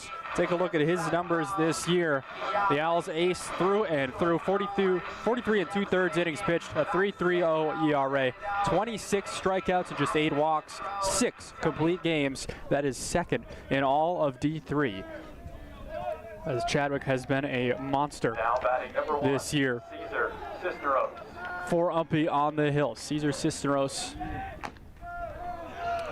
will be the first leadoff batter of the 4th time in this series he has led off.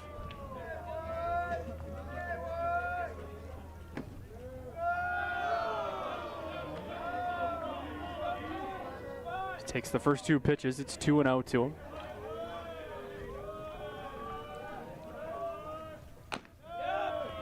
That one in there.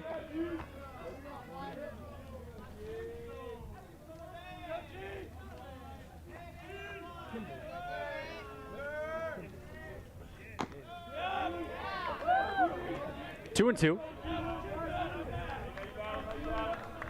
To Cesar Cisneros. I thought he was thinking it was ball 4, but I only had even if it was a ball, it would have been ball 3. Here is the 2-2 pitch. He fouls this one. It's going to get out of play.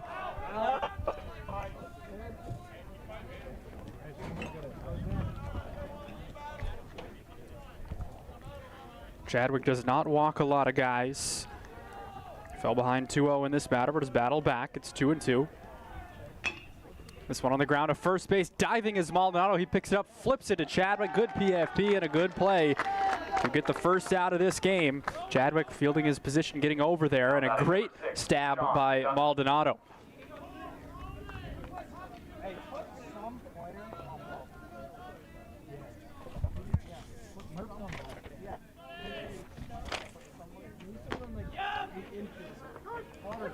First pitch to Dunton is a called strike. But a very similar lineup all 4 games from Coach Kruller.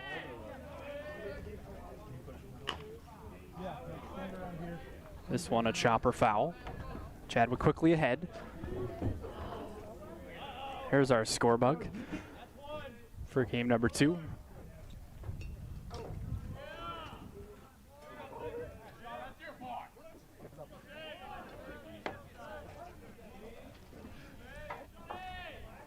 The 0-2 pitch, she floats one in there, it's a ball.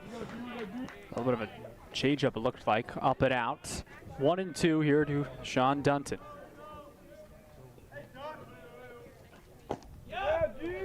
Called strike 3, bottom of the zone. Says home plate umpire Bill Julian. Dunton is down looking.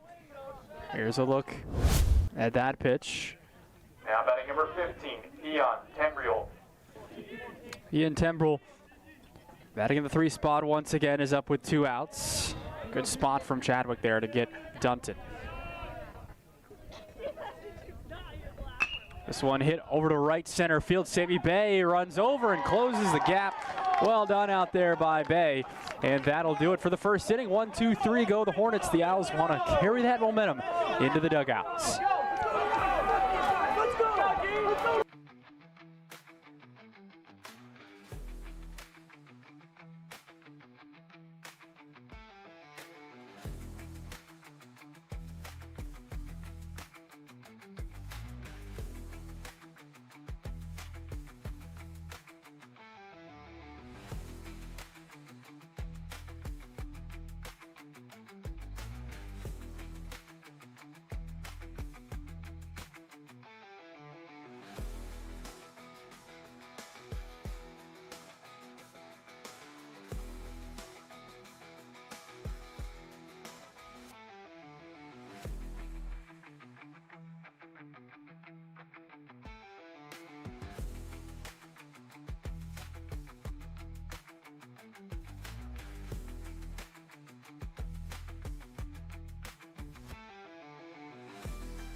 Sammy Bay will lead off the game for the Owls as they have a different lineup in game number 2. A lot of shuffle about as Garrett Chadwick, their everyday shortstop, is now to the mound. That forces Mason Long to shortstop as Carter Murphy, their backup shortstop all year, is out with an injury this weekend. But they got Sammy Bay in right field and leading things off. Ronnie Goldman bats second and plays second. The utility player for the Owls making his second start at second base on the year. Hector Perez bats third, and in center field, Mitchell Cly bats fourth in left. Garrett Chadwick bats fifth, the pitcher. Brock Black bats sixth at third base. Diego Maldonado bats seventh at first base. Aiden Toy batting eighth behind the dish. And Mason Long bats ninth and plays shortstop. First pitch all the way to Sammy Bay. He swings and hits a towering fly ball out of play.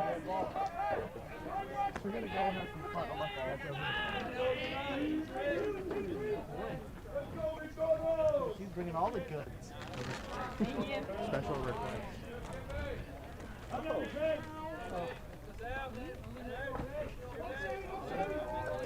One strike to Bay.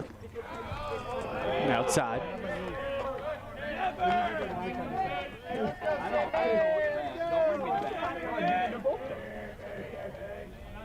I only want like 1 or 2 people. Don't bring me no bag. Save you the rest of them. 2-1. Bay lets it go.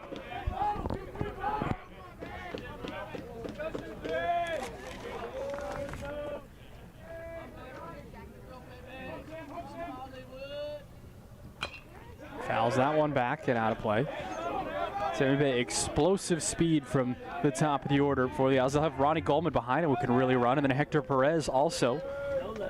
Mitchell Cly can run.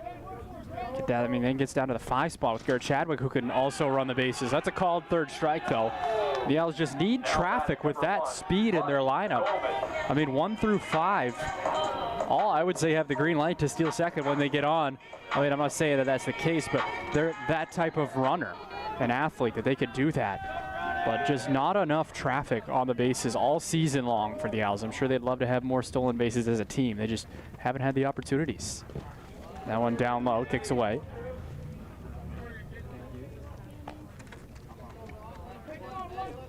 We got 2 for you. We welcome you back in if you're just now rejoining us.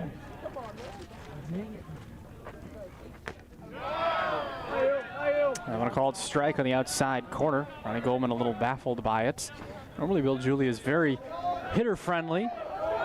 These umpires, very veteran. They've been around the block, well respected by coaches and players. This one a ground ball. Shortstop diving, stop by Blow, but it'll be no match for the speedster Goldman as he's got a base hit. His second infield hit of the afternoon. Technically an infield hit as Blow did a heck of a job to dive and keep that in. Nothing they could do. There is a base runner, and it is a fast one as well. Hector Perez, the batter, batting in the 3 spot for UMPI. Want to get this guy going. Hector Perez, 244 on the year. He did have a hit in game number 1 of today. Check over at Goldman at first base. He's back with ease.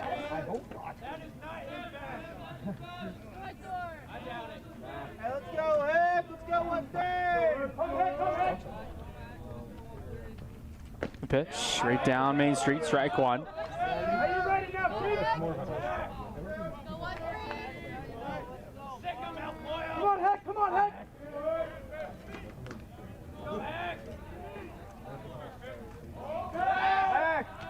Check on Goldman again. He's back.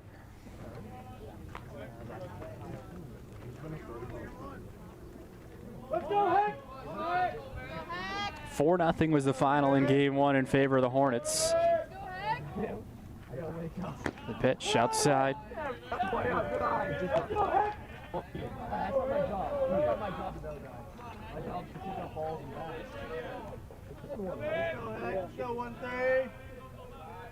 Tyler Kimball, the starter for Lyndon in this game. Swing and a miss. Goldman goes. The throw down. Not on the mark.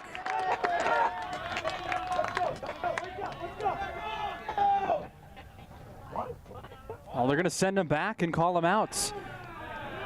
They're going to call hitter's interference. On the swing. I should have clipped the replay in time, and I won't have that luxury.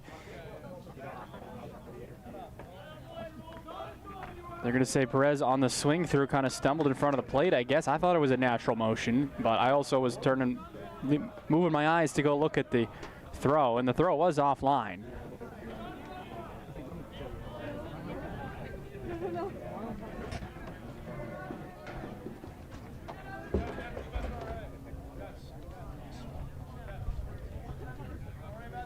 So batter's interference. Now batting number 33, Mitchell Clyde.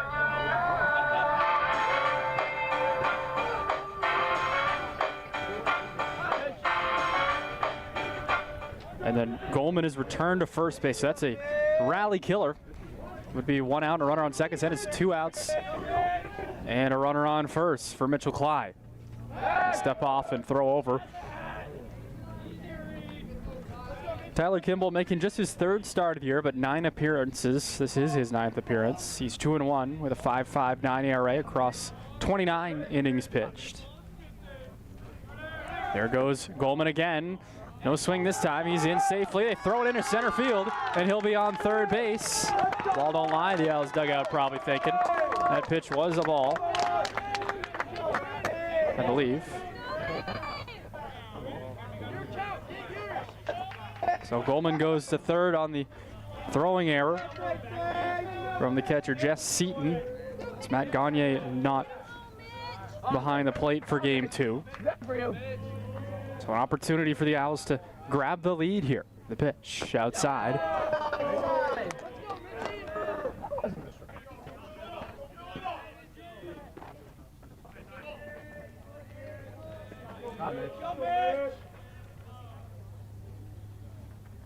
The 2-0. He swings and hits it hard. Stabbed by Alt. He's got trouble. Clyde's going to try to leg it out. He gets there. Nice hustle by Mitchell Clyde and diving into first base. And the Owls do grab a run here. Number 5, Garrett Chadwick. Take a look at that one. Legged it out as Alt had trouble with it. It was hit pretty hard. Going to give him a base hit for that and an RBI. I got back.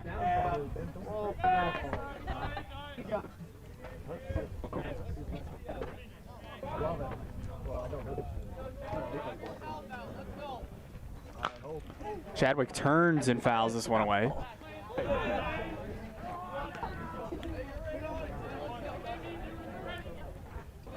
One strike. I'm sure why the live stats are saying 3 outs. The score bug is not the case, obviously. 2 outs in this inning.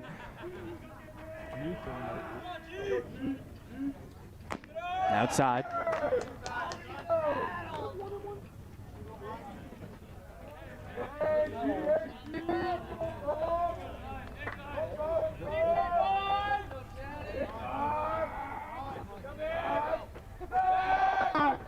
We check on the runner at first base. Clyde is back without incidents.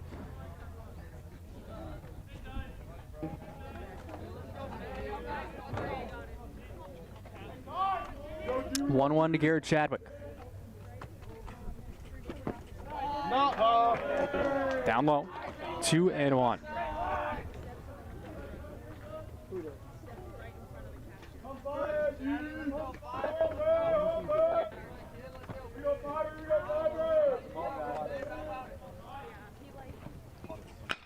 Chadwick waits back and sends this to right center. Long way to go. Good read, though, out there by Harrison, the Lyndon center fielder.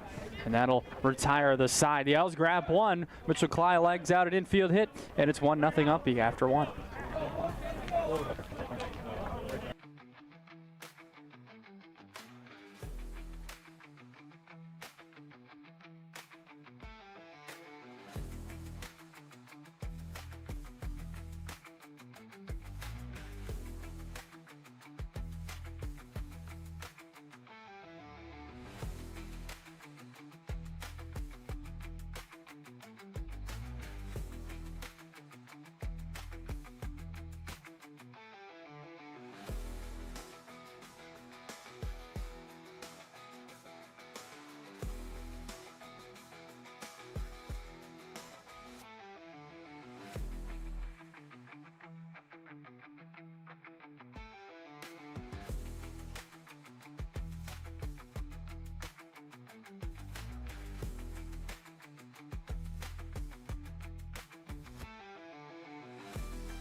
Hey, Mitch's stuff's out here. Water. Mitch's stuff's out here. Nice, he does rock. Gotta go for switch. Yeah, water, use your head. Ouchie. That's a question for that, not me.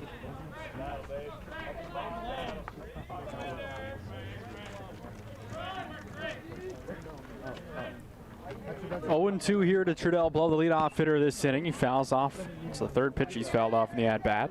It's over there. It stayed in. What do you want? Barbecue?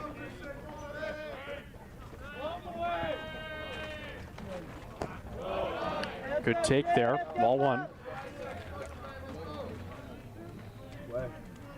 Throw this one.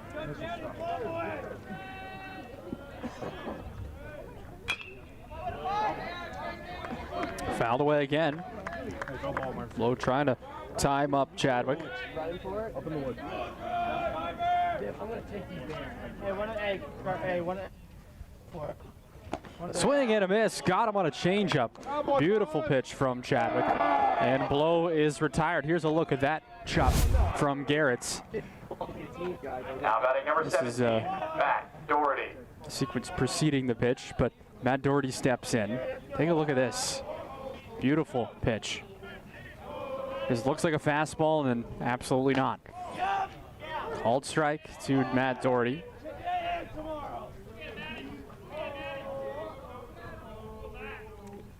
Oh, 1. Doherty grounds it to third base.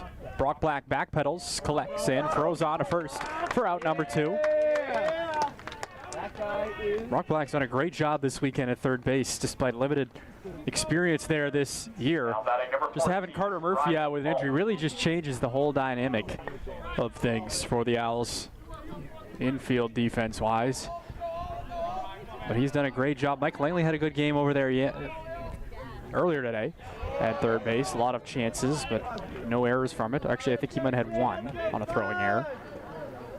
Ball 1 to Chadwick, who was filling it up early on. This one flown in the air to right field. Sammy Bay reading it, ranging over into right center, makes the catch. Another 1, 2, 3 inning.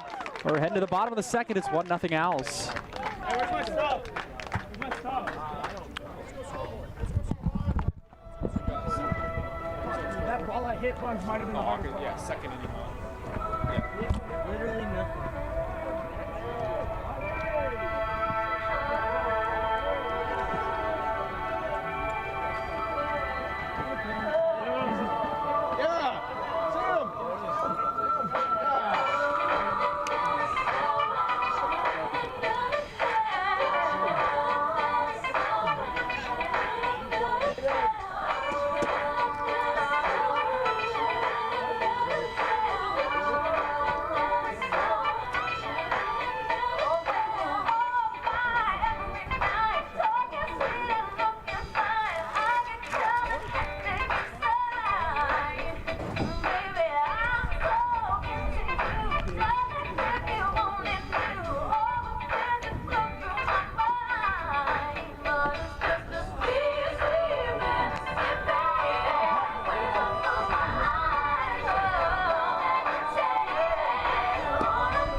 Now batting number 27, Brock Black.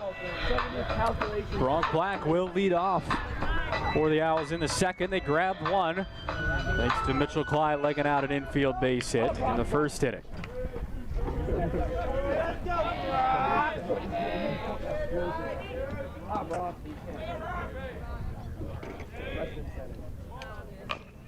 Black out in front of that curveball, scooped up by Coach Timmy Burns over there. He'll flip it back to Tyler Kimball.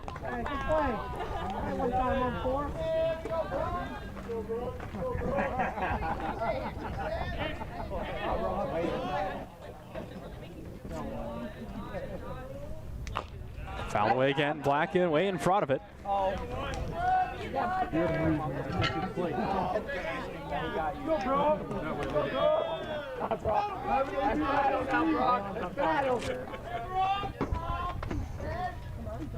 Oh, 2 to Black.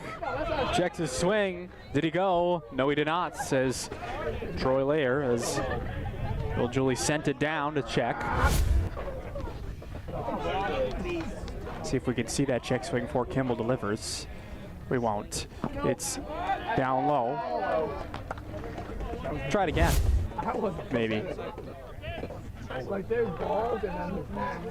2-2. This was the check swing a couple pitches ago. Good hold. The 2-2 to Black. Lets it go. 3-2. Hey, win it now, Brock. Win it. Well, guess what?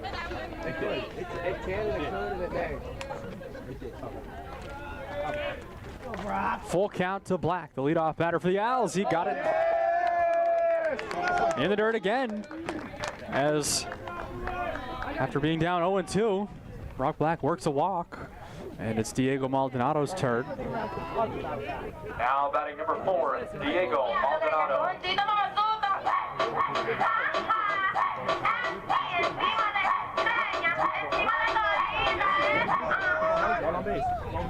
Brock Black leads off first.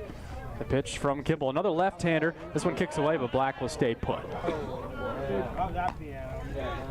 Any of the 5 base runners in front of him in the Owls lineup probably would have took off on that.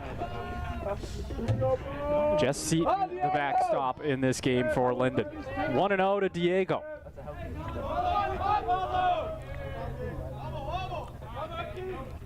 The pitch in the dirt again. It kicks away, very similar as pitch number 1. 2-0. Kimball has thrown 6 in a row in the dirt. Hey, Diego, have some fun now. The Owls have not chased any of them. Good hitters count to Maldonado. No,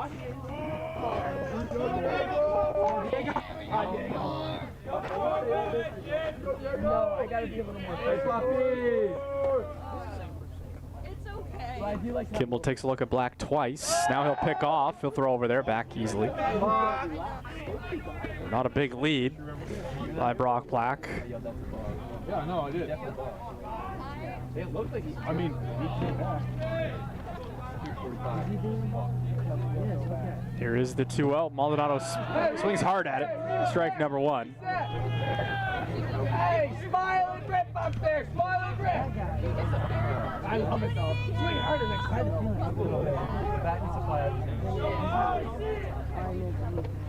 2 balls and 1 strike to Maldonado. He swings under it, pop foul. Diego going into this offseason for the Owls. It's all his hands. That has been his issue this year. Been under a lot of pitches, not a whole lot of strikeouts, but just has missed a lot of pitches. He sees it well. Not like he's behind anything. Here's the 2-2 again. He waits back this time, hits it diving at third base there. Trembled to second for 1 on to first, not in time. But what a play by the Lyndon third baseman. Now batting number 7, Eden Toy.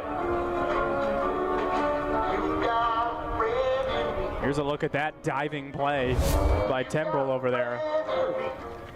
Good weight by Chadwick. He was fully laid out. They almost turned 2 out of that. 1 down. Maldonado will run at first base. Aiden Toy now the batter. Toy turns on this one hard down the right field line, but foul. Hit that on the screws. Aiden Toy, a dead pull hitter, really. When he's on, he's going to be turning on the pitch.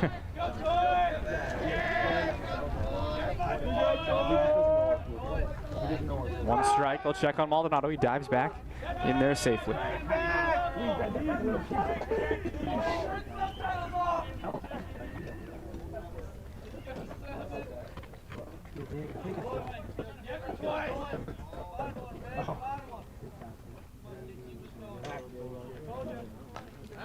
comes in, hits the hands of Aiden Toy. No, he's going to make him stay there.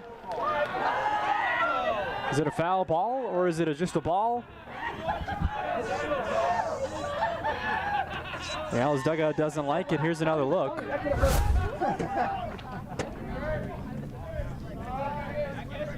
He didn't, I mean, I don't think he leaned in, but if his hands are over the plate, it should be a dead ball strike. Unless he ruled that it hit the bat, too. That's a possibility as well. I think the count is 0-2. I'm going to go with that for now. Now when a called third strike, outside corner. It was in fact 0-2, and Aiden Toy is down looking. So Mason Long will be up here with 2 outs. Come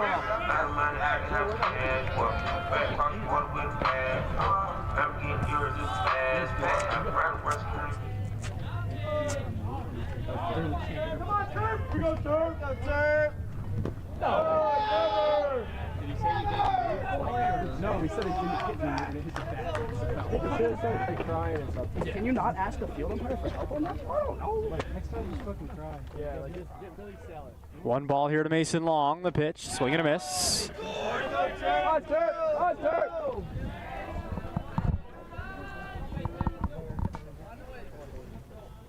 We go, Turf! We go, Turf! 1-1. The pitch. Long hits this hard to second base. Best swing of the series for Mason, but it goes right to Cesar Cisneros. And that will do it for the bottom of the second. The Owls leave a runner on. We're heading to the third.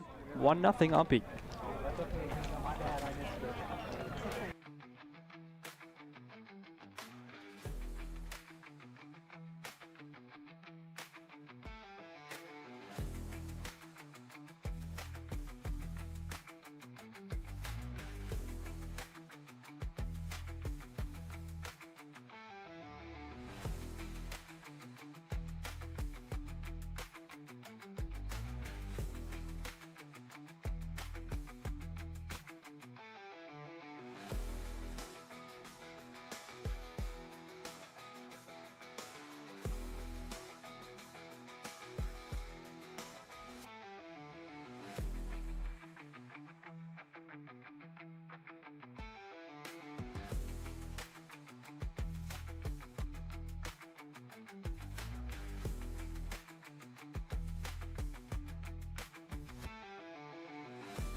Jared Harrison. Jared Harrison will lead off this inning for Lyndon. 7-8-9 due up here in the third. Garrett Chadwick. His first pitch, this one blistered to left field, but Mitchell Cly is there. They got a guy there, as that'll be out number 1. 1 pitch, 1 out for Jess Seaton.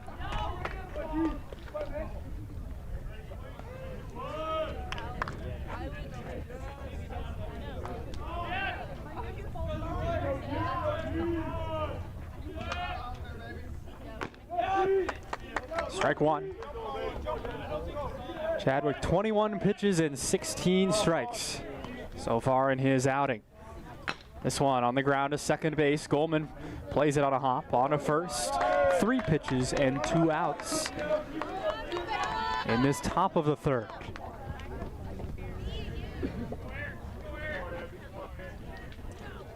Down batting number 7, Aaron LeFrancois. LeFrancois, very good out of the 9-hole for Lyndon, will be the batter.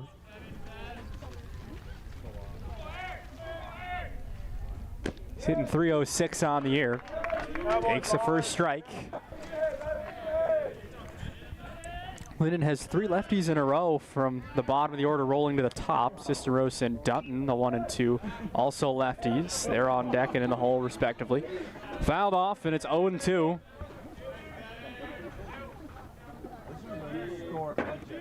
One nothing UMPI in the top of the third. The pitch it's fouled again. LeFrancois stays alive.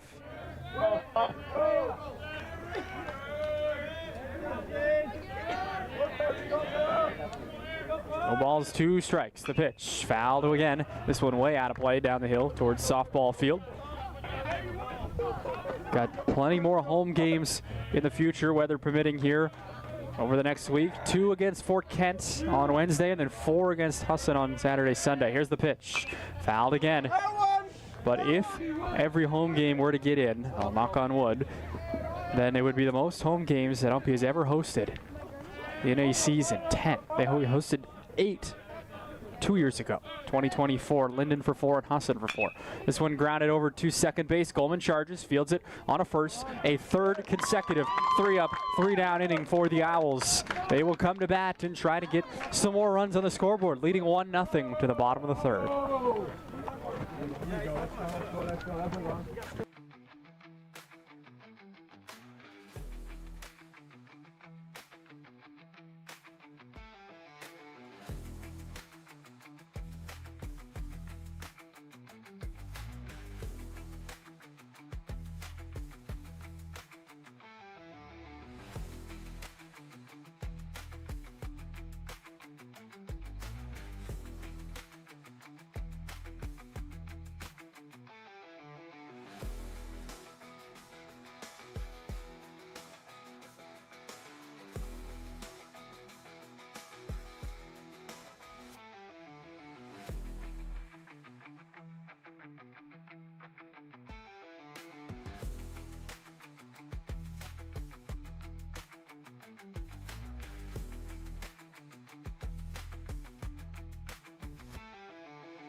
Apologize if I missed the first batter. Sammy Bay popped foul. I don't remember if I accidentally didn't bring it back from break or not, or if I hit it after. But 2 balls now to Ronnie Goldman, up with 1 out. It's the top of the order to bat here. Goldman sends this to right field. It's drooping, but then it's stabbed out of the air there by Cisneros at second base. Man, Lyndon defensively has been stellar this weekend. All throughout the field, as that one had base hit written all over it.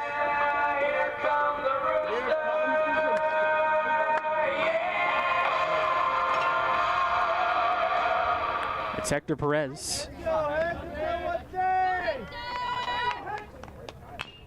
Run me! This one on the ground to third base, fielded onto first in time. A very, very fast third inning. Might have been 4 pitches, and that'll send us to the 4th. 1-0 UMPI still going in order.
Top of the fourth, 1-0 Owls. This game going by in a flash.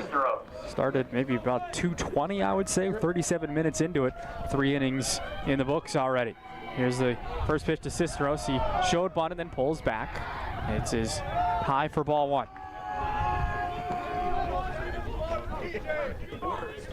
29 pitches for Garrett through 3 innings. The pitch fouled away.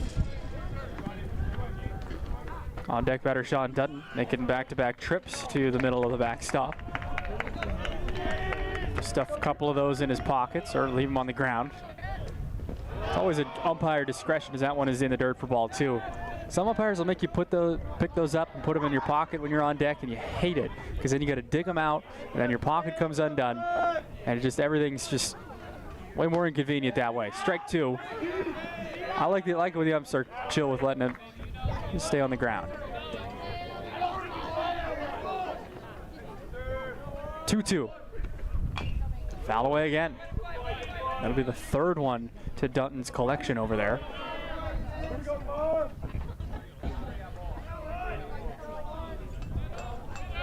Two balls and 2 strikes to Cesar Cisneros. The pitch, and that one ran and hit his back foot. So a 2-strike hit by pitch, and there is the first base runner for Lyndon on the afternoon. Here's a look at that one. Here, Chadwick, too good of a slider. It just snapped and hit the back foot of Cesar Cisneros. He is now the base runner at first base. Here's a look at it. He was actually almost offering at the pitch there, and first pitch called strike to Dutton as he showed bunts, and Black came charging in. That went up and out. 1-1.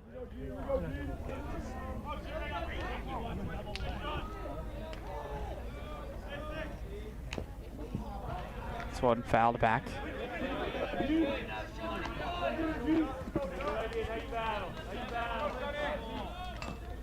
One ball, 2 strikes.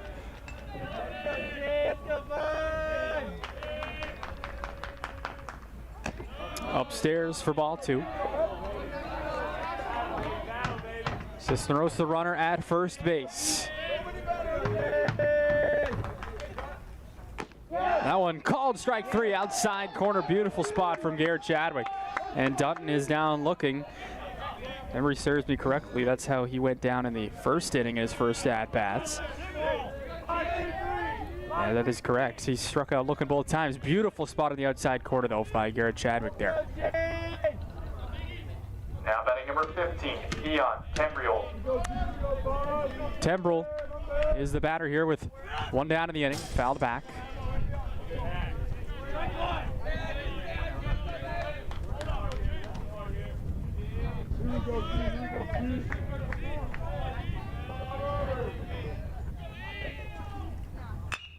This one swung and hit hard to center field. Way back, carrying. It's into the trees. A 2-run shot for Ian Tremble. And just like that, with 1 swing of the bat, Lyndon leads 2-1. He blistered that ball to deep center field.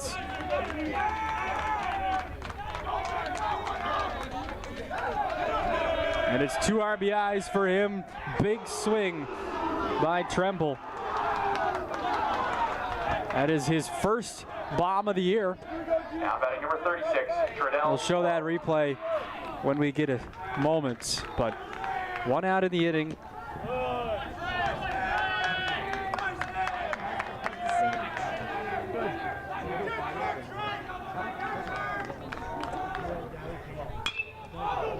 There you go. This one hit in the air to right field. Back is Sammy Bay, and he makes the catch for out number 2 in the inning.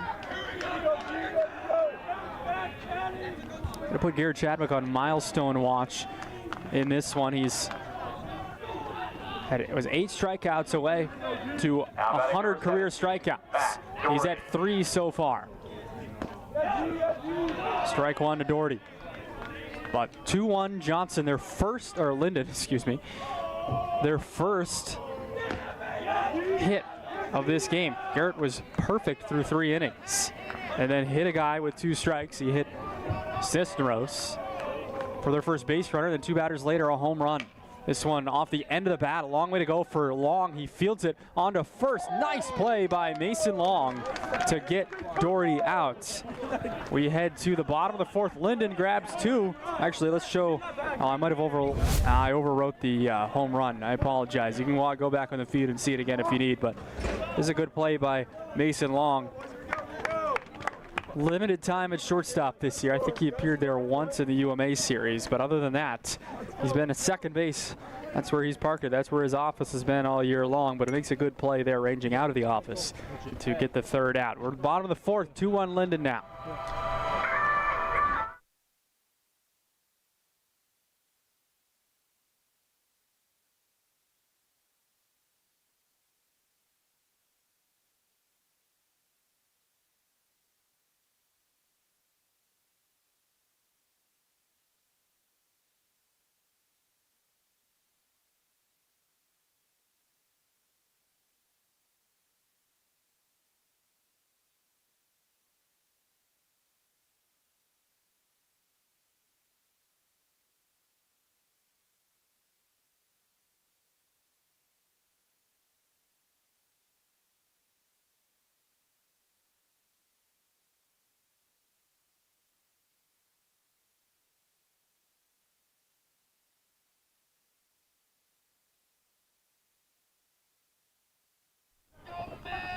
Mitchell Cly to lead it off in the 4th inning for UMPI, who now trail by 1 after leading 1-0. They grabbed 1 in the 1st inning, nothing since. And Lyndon with their first hit, a 2-run Johnson by Ian Tremble.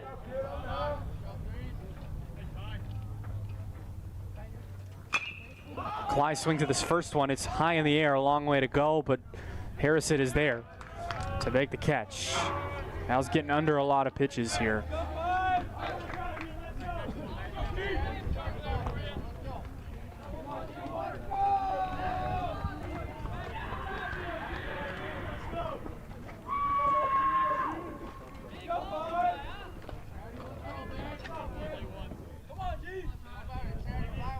Garrett Chadwick's turn. He turns and hits this to second base. On to first. Did he beat it? No, not quite, as Blow is able to make the play. Quickly 2 down already in this 4th inning for UMPI, who has had an underwhelming series. 4 runs in 3 games. 4 runs through 3 games. They get 5 runs with the 1 they scored in this game, but just not enough. Quite simply. Brock Black flies this in the air to center field. We're going to have a 3-pitch inning, folks, unless Harrison loses it in the sun, but he doesn't. He makes the catch in center. Another fast inning. We're going to the 5th. 2-1.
Back for the 5th inning.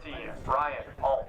Lyndon leading 2-1 thanks to a 2-run home run from Eon Tembrell, pardon me, as it is Ryan Alt to lead off this inning. First pitch to him on the way. Ball down below the zone. Looking around the NAC, Husson swept Farmington yesterday, 9-4 and 6-2. Cobleskill put the hurt to Thomas yesterday, 15-2 and was it 18-4? Yeah, 15-2 and 18-4 yesterday.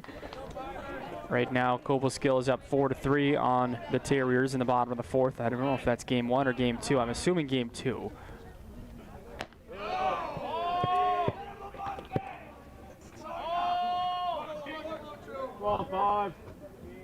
No box score from game 1 there yet.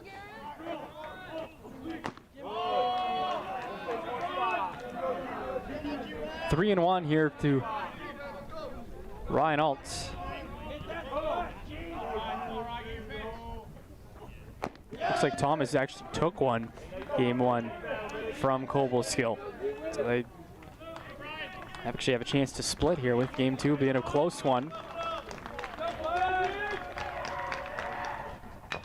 Alt hits this off the end of the bat to Chadwick. He fields his position with ease on to first for the outs. So Chadwick able to battle and win that at bats. Now batting number 27, Jared Harrison. Yeah, Thomas took game 1 6-1. Right now, Cobleskill does lead though, 4-3, trying to win that series and stay in first place as Husson is taking on Farmington again today.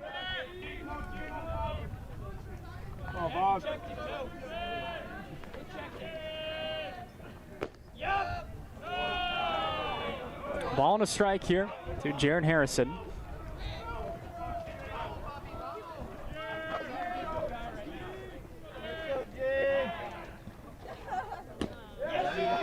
Check swing, strike number 2.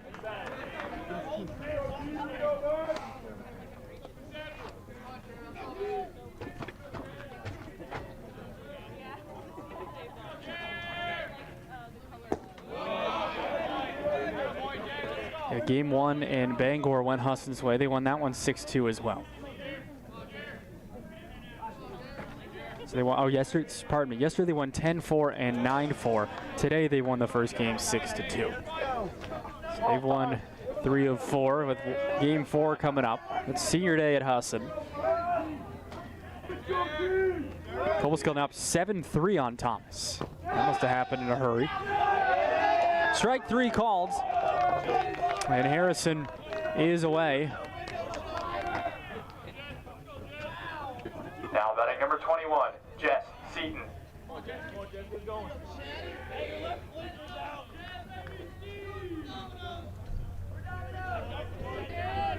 Jess Seaton, the batter, with 2 down. Just really one mistake, well, 2 mistakes. The hit by pitch and then the home run for Garrett Chadwick so far. Other than that, he has been electric in this game. Strike 2.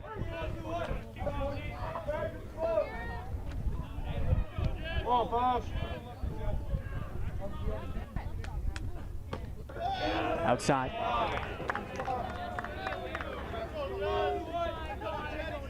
Okay, we have 2 balls and 1 strike.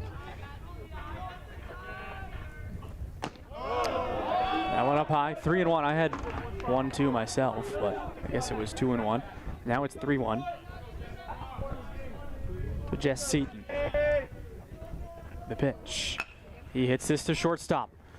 Long shuffles over, fields it between his legs and on to first. Another 1-2-3 inning. The 4th one for UMPI in this game, though they trail by 1. We go to the bottom of the 5th, 2-1.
number 4, Diego Maldonado.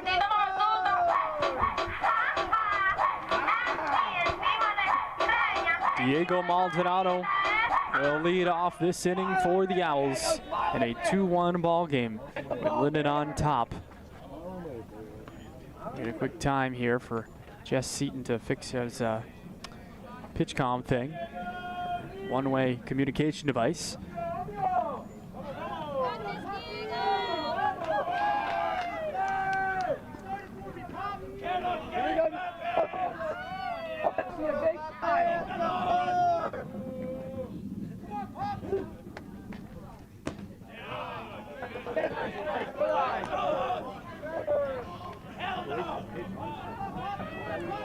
Ball 1 to Maldonado. Reached on a fielder's choice last time. He swings and hits this one the other way, but foul. Only 40 pitches for Kimball through 4 innings.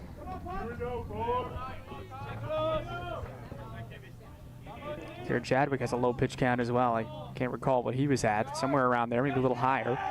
Here's the 1-1 upstairs.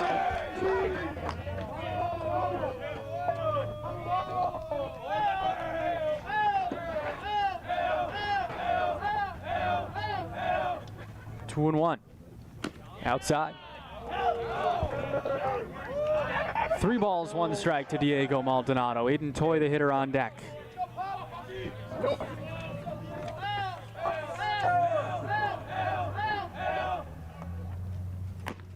Check to swing, it's ball 4, too high.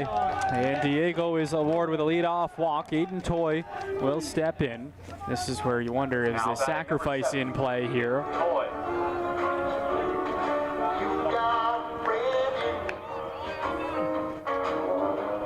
Toy's got 2 of them on the year, sacrifice bunts.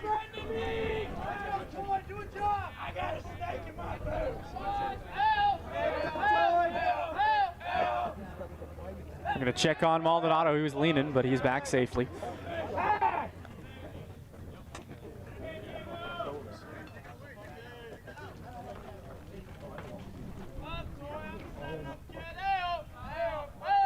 All onto a good solid lead over there. And they throw it over and it gets away. It rolls all the way to the fence. There will be no throw as Maldonado is into seconds. So Toy was about to square around for a bunt there. I wonder if that would still be on now that he's at second. Get him to third, why not? You can see this. Watch this little hitch by Toy, thinking the pitch was coming. He was about ready to square around and then ended up the pickoff.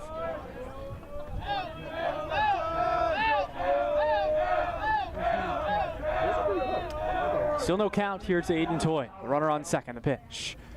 He swings at it and hits it down the first baseline. It trickles into right field. This has tied the ball game. Aiden Toy turns on a pitch, and the Owls have tied it at 2. Wonderful piece of hitting by Aiden Toy here. Inside pitch, he goes out and he gets it. Kids, if you're watching at home, learn it right here. Inside pitch, go get it at its earliest point, get the barrel to it, and right down the line, just barely was it fair, but it's enough to score. Diego Maldonado. Now bunt attempt, it's in the air. Alt couldn't quite get to it.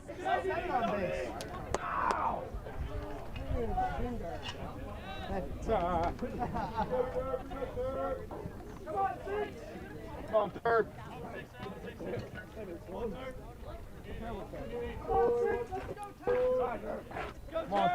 One strike to Mason Long. The bunt could still be in order here as he did fail to get it down the first time. He's going to swing at it. He hits it in the air to center field. Not going to carry enough. Over converging is left Francois. It's down. It got down between them. And that'll be a single for Mason Long. It split the outfielders. That always is a tough play for 2 outfielders. Equidistant between them.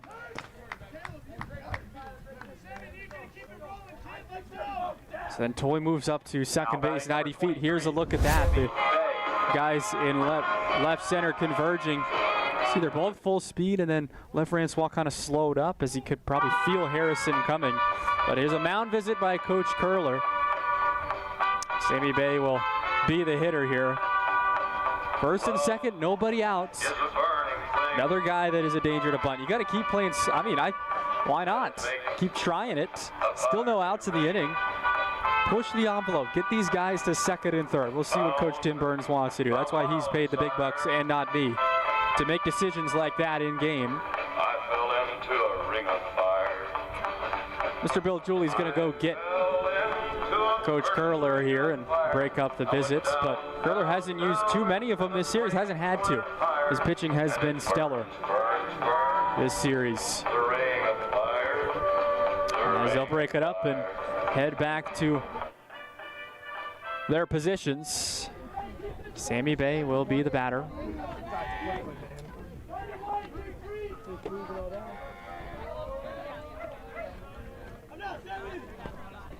Let's go, Ty. Nobody better. Come on.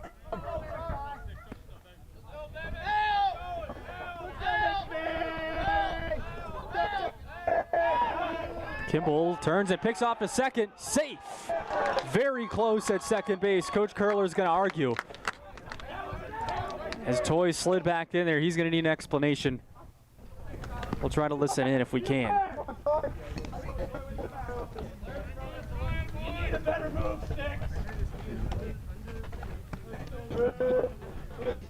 We're going to talk about it over on the first baseline. Coach Curler's turned around. He's okay with it. He just needed to hear it. But here's a look. It was a good move. He had him taking the secondary and then came back for the inside. Oh, that's awful close. UMPI may have caught a break there. Let's see if we can freeze it while we have the chance. Sammy Bay's still the hitter. No count to him. But you see, you got him leaning. Very close. I think he might have had him. Now let's catch a break. First and second with nobody down. The pitch. He does square, but didn't get it out there in time. It goes right to the on-deck batter, Ronnie Goldman.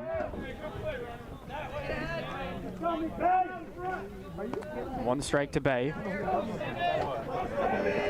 Huge spot in this ball game here. Base runners have been few and far between for both sides. They've been hard to come by. The Owls have two guys on and nobody out here. 0-1 to Sammy Bay. Popped high in the infield. This should be an infield fly. It will be.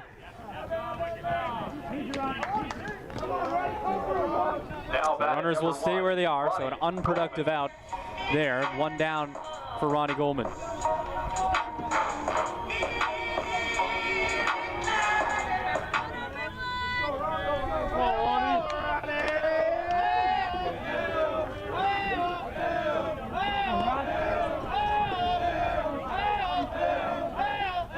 Ronnie Goldman with first and second. Toy the runner at second. Long the runner at first. Here is the pitch. In the dirt. Ball one. Never. Never in a million years. Come on, Ronnie.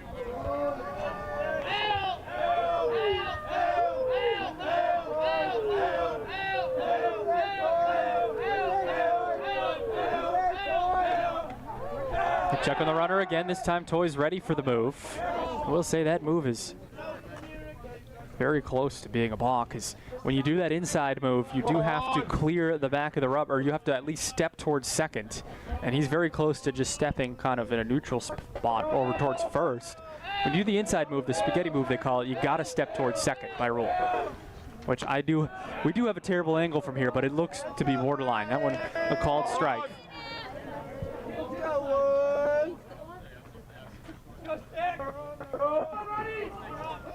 But good pitchers have borderline moves. That's what makes them good moves. 1 ball, 1 strike. To Ronnie Goldman. Kimball looks at second. Now back to the catcher. The pitch. High and out. 2-1.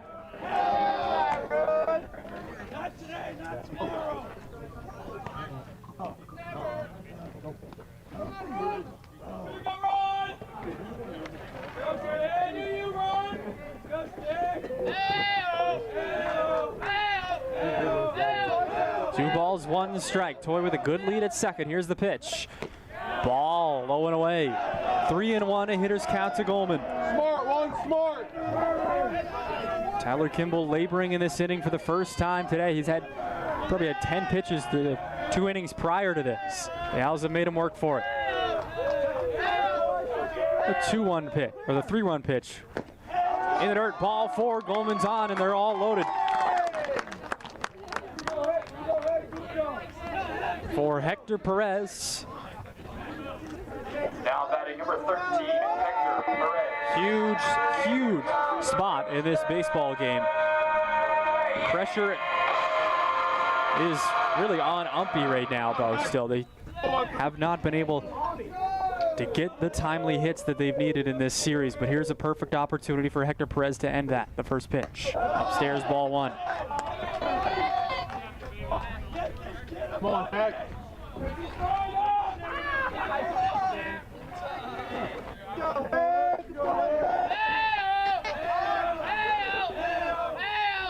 One ball to Perez, the pitch. He swings and misses. And it's even at 1-1. A good hack there from Hector.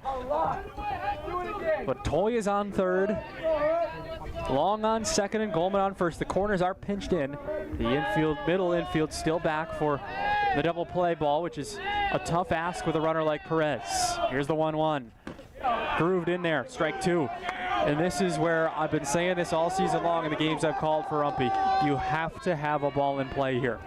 A strikeout obviously does you no good. A pop-out does you no good. You need to have a ball in play that's at least well hit enough to make something happen. 1 down. 1-2 to Hector Perez, the pitch. He swings in, does hit it in play. It's into left center. It is down. They're going to send long. It's bobbled out there by Harrison. The throw comes to third. Diving in is Goldman. 2-run single for Hector Perez. And the Owls lead it 4-2.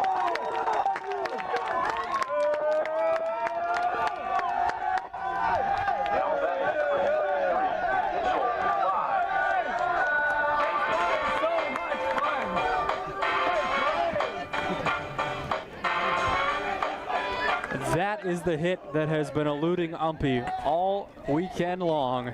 And now Garrett Chadwick has his cushion. Still have a ways to go in this game, and the Owls would love to keep adding on here. 2nd and 3rd and 1 out. The pitch. Outside corner, but strike 1 to Clyde. Trying to salvage a game in this series and avoid a sweep.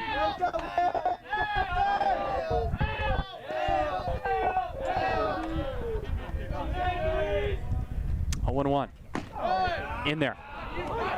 0-2.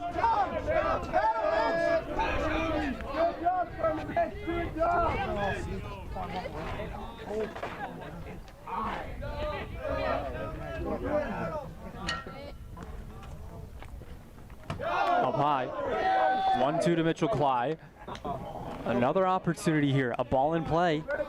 I mean, a fly ball. This is the hitter you want to get you one.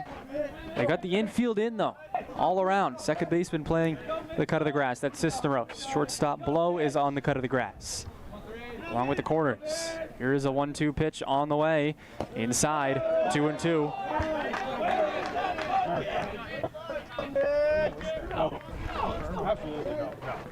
Appreciate you being with us for today's broadcast. You're listening to UMPI Athletics and YouTube on YouTube and WHOU.live. Ricky Goupel with you. A 2-2 count here to Mitchell Cly. 4-2 UMPI in the 5th. The pitch. He swings and hits it to center. Good read out there by Harrison. Goldman's going to have to stay.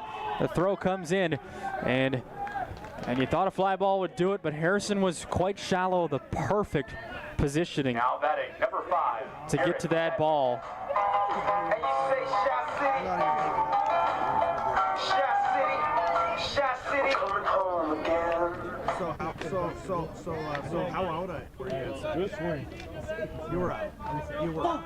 You were out. You were out. This one hit sky high, backing up is Blow, and he makes the catch. So the Owls have to settle for a 3-run inning, but they are on top now. 4-2, and 2 RBI base hit from Hector Perez. Turns this game upside down a bit. We head to the 6th inning.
sixth inning.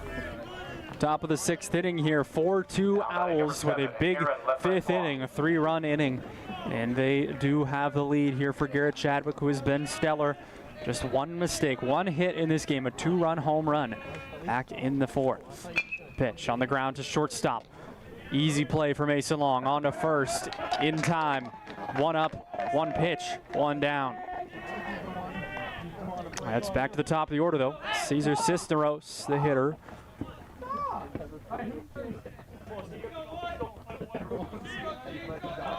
Now batting number 1, Cesar Cisneros.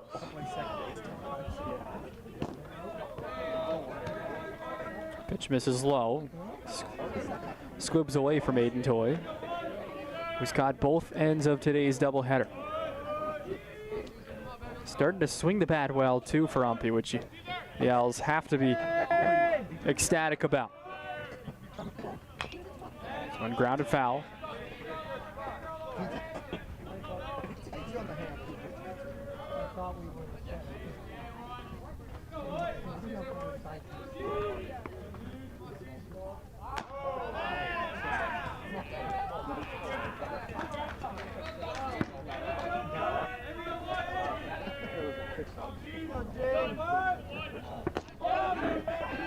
Called strike, bottom of the zone, 2-1 to Cisneros.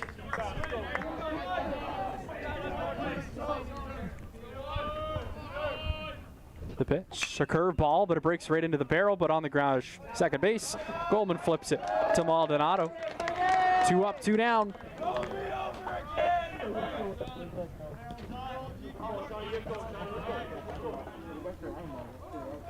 Now batting number 6, Sean Dunstan.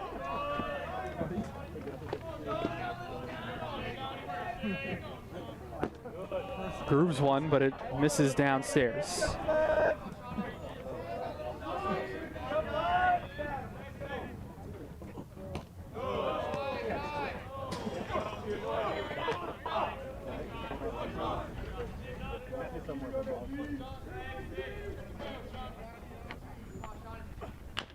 On the ground of first base, easy play for Maldonado. A 3 up, 3 down, 6. The Owls want to add on to more, get more insurance. Going to the bottom of the 6, 4-2 Owls.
(4-2) UMPI heading into the bottom of the 6th inning. A new pitcher for Lyndon. It's Keegan Stevenson. He came in on relief yesterday in Game 2 and actually ended up getting the win, as he was the last pitcher to throw prior to them taking the lead.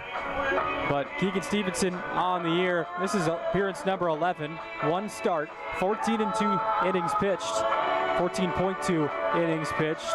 11 earned runs for an ERA of 6.75 and a 2.11 walks and hits per innings pitched. 11 strikeouts, 11 walks for Stevenson. The Owls grabbing the lead with a 3-run inning back in the 5th.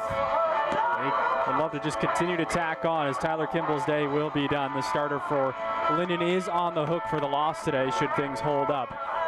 A ways to go until we get there. A lot of baseball left. I mean, there always is, quote, a lot of baseball left when you're playing with a lead. And the Owls did yesterday most of the game until 2 outs and 2 strikes in the 7th. And that lead was relinquished. But they got Garrett Chadwick on the mound today, and he is dealing through 6 innings. But Lyndon not going to roll over on this game. Here is Brock Black. Swing to the first one, high in the air, can of corn out there for the Lyndon center fielder, or is it? He does make the catch out there, battling the sun, it looked like. Jaron Harrison has been great in center field this weekend for Lyndon. They've had some great center fielders over the last few years. Evan Duncan, the last 2 years, is borderline player of the year.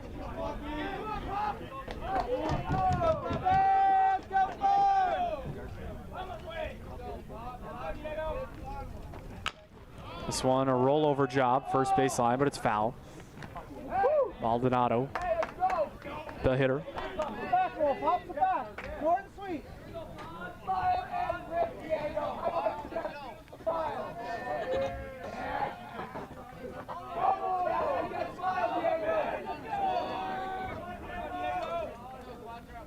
One strike, he turns on it and hits it hard to right field. A misplay out there, and it's down for extra bases. Diego Maldonado has a double as he stands up and burns the right fielder, Sean Dutton. Now batting number 7. See if we can catch that one. Now just got the end of it, but you could tell right off the bat, Dutton, all these Lyndon outfielders have been so shallow all weekend, and it really has worked most of the time until it doesn't. You saw Brock Black do it in game 1 today, burned the left fielder, Liv Francois, and then just now, Maldonado gets over the head of Dutton. They stay shallow, and they're gonna stay that way, and it has paid off a number of times, but it doesn't there. Maldonado on second with 1 out, and Toy, who had the RBI last time, is up. Hit a 2-run single an inning ago. Actually, no, excuse me, he had the tying single. Hector Perez had the 2-run base knock.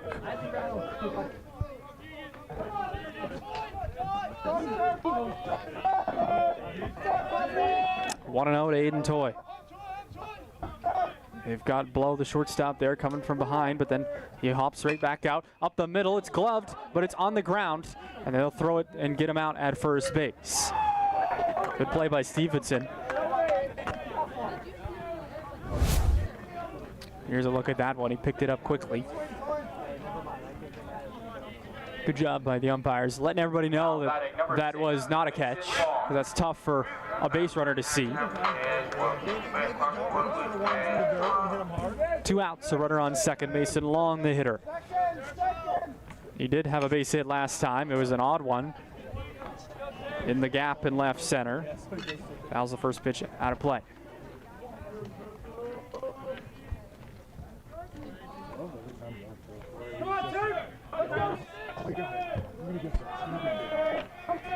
One strike to Mason Long. The pitch, Maldonado bluffs at second, this one in the dirt.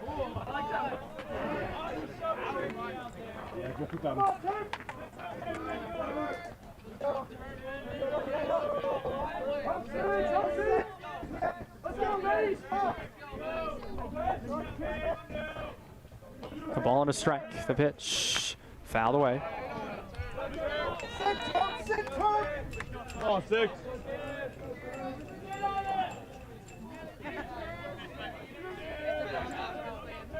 Al's trying to grab one more run for added cushion for Garrett Chadwick. A 1-2 count here to Mason Long, the pitch. Curveball drops in there, strike 3, and he knew it. We're headed to the 7th.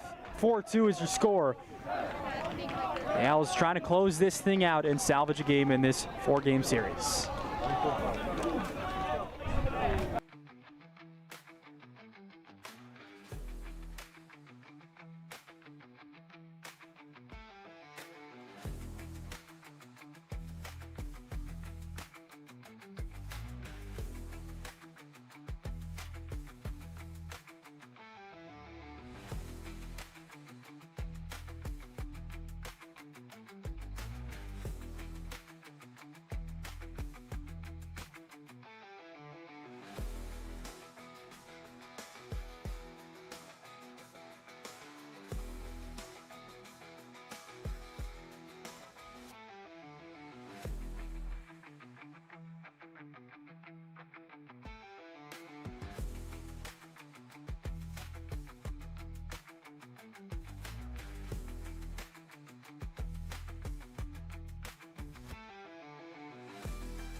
Three outs to get for the Owls.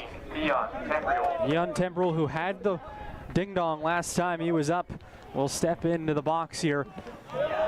Takes the first pitch, low for a ball.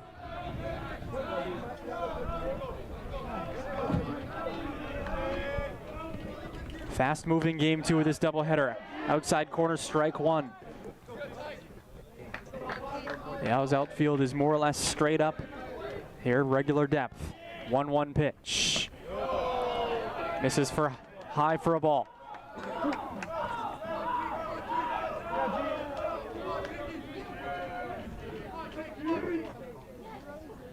This one on the ground to third base. It gets under the glove of Brock Black, a weird hop, and it'll be through.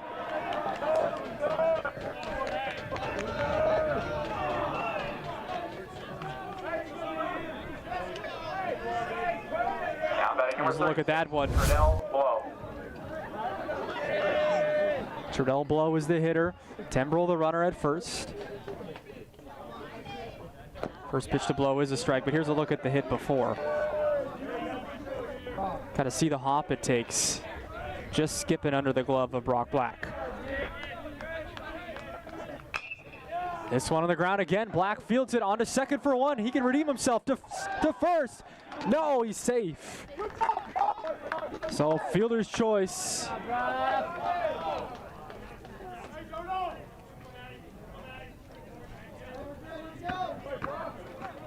But a good play by Brock Black, pardon me.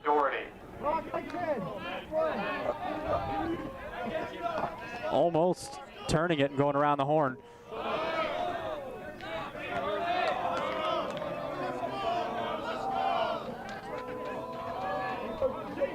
Yeah.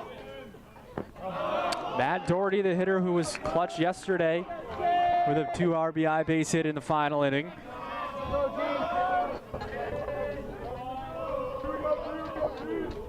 Chadwick comes set, foul back. 76 pitches into his outing.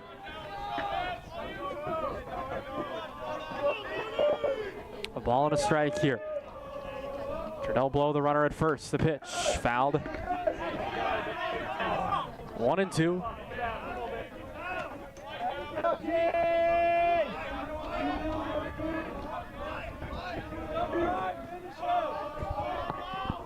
The 2-2 breaks, but it's low.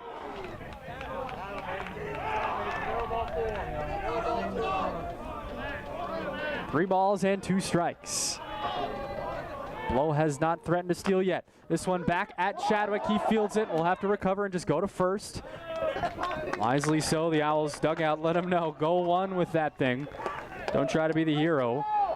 And turn 2 as Blow will advance.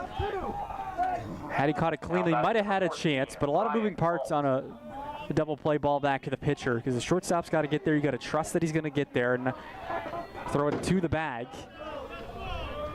Now Ryan Alt, the last hope for Lyndon. Runner on second and 2 down. The pitch. He swings at it, but it's fouled. Snuffed out by Aiden Toy.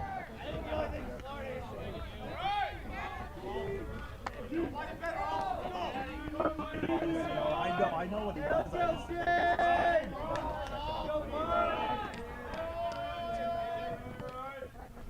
The pitch hit to shortstop in the hole. Long way to go for Long. He bobbles it. No play. They'll be at the corners. Ryan Alt with an infield hit. Really tough play for Mason Long. Was kind of holding the runner, I think, and then had to cover. Now batting number 27, Jared Harrison. We got a pinch runner, it looks like. I got 23 for 14. It'll be Mike Matze, who has been the pinch runner all weekend for Lyndon, will run in place of Ryan Alt. First and third, 2 outs. The Owls do have a run to work with here. Chadwick wants to go right after Jared Harrison, who is 0 for 2 in this game. First pitch to him, called strike 1. Mike Matze stayed put. But you got to think Lyndon forced the hand here and get 2 in scoring position, put the tying run at second. See if he goes on this pitch. Chadwick comes set. He will not. The pitch, miss it. Similar spot as the one before. Must have been lower. And it's 1-1.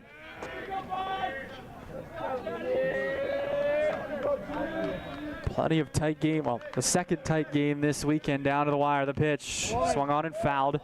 And it's 1-2. That one got Bill Julie, I believe. He's going to take a second. We just caught the aftermath. Toy will walk it back out to Garrett Chadwick to give him a moment. 1 ball, 2 strikes. 2 outs in the 7th. The Owls on top by a pair.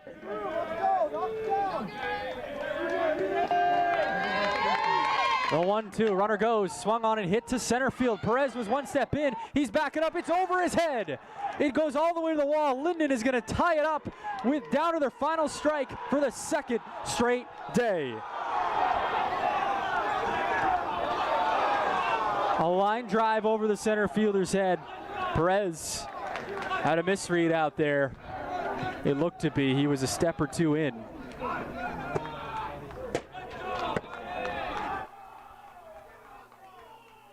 Matsey comes and scores all the way from third base. Another look at it.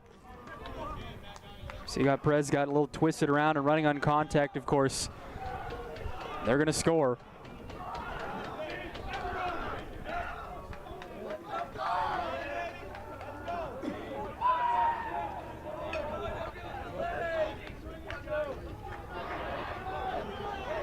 Down to their final strike for the 2nd straight day. A back-breaking blow. Once again, Lyndon still playing for the sweep here. Jess Seaton will be the batter. The pitch in there for strike 1. Got to talk about the swing that Jaron Harrison put on that ball, though. Got to credit him where credit is due. Those are tough balls to read as center fielders, especially when they're right at you and on a line. Sometimes it's hard to tell if it's down in front of you or behind you. The runner was also going on the pitch as well. Meaning it was a very tough relay to try and get the fleet-footed Matsey. 0-2 to Seaton here. The Owls want to minimize this right now. A curveball turned on, left center. It's carrying deep. It's down. 1 hops the wall. Lyndon has grabbed the lead. 2 huge 2-out hits. Doubles, as a matter of fact. And it's 5-4 Hornets. Unbelievable.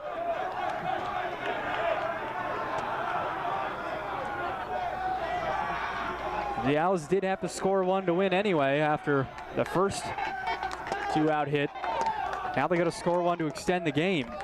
In the bottom half of the 7th, Chadwick comes set. He kicks and deals the pitch, a curveball to second base. Goldman is over, fields it, and they are finally out of this nightmare 7th inning. Lyndon scores 3 times, and they grab the lead.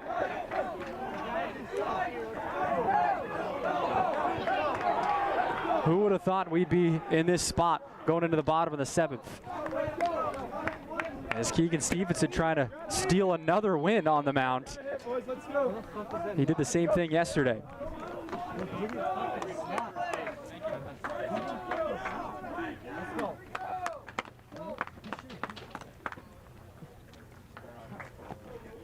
They could be throwing the ball and hitting.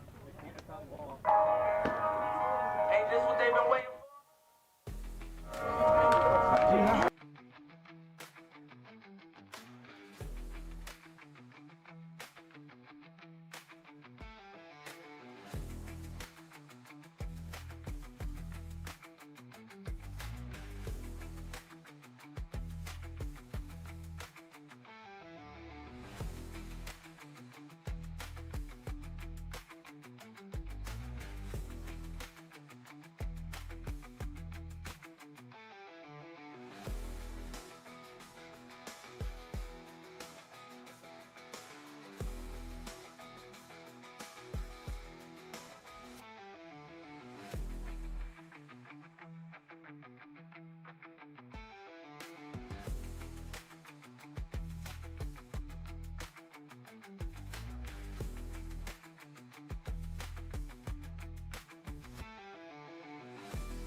number 23, Sammy Bay.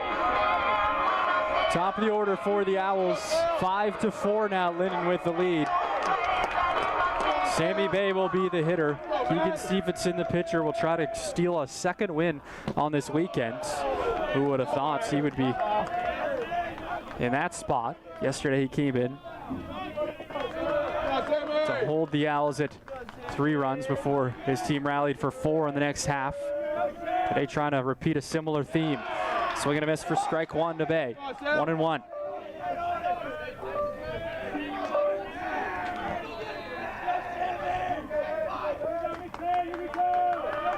Ball and a strike.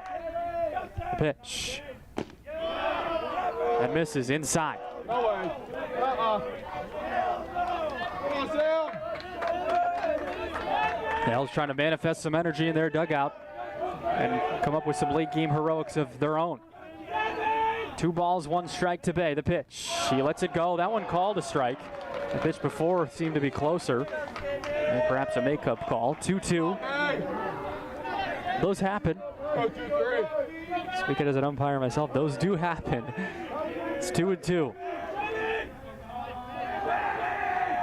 The pitch. Bay lets it go. He says it hit him in the foot. He's going to say it didn't. Here's another look at that. Coach, well, they're not going to see it from this angle, but the way it kicked, I mean, unless it hit the catcher's glove, it kicked away. I don't think it's going to kick away from hitting the plate or the dirt. But it's 3-2.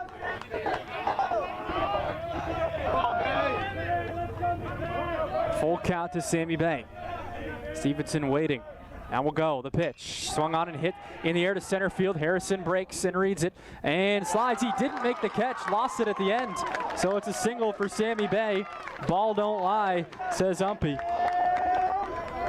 Now batting number 1, Ronnie Goldman. Harrison kind of put it in cruise control for a second out there and then slid at the last second, and also battling the sun too. Very tough this time of day. Right field and center field in particular. Later in the day, earlier in the day, it's more, could be anybody struggling with the sun. Ronnie Goldman showed bunt but pulled back.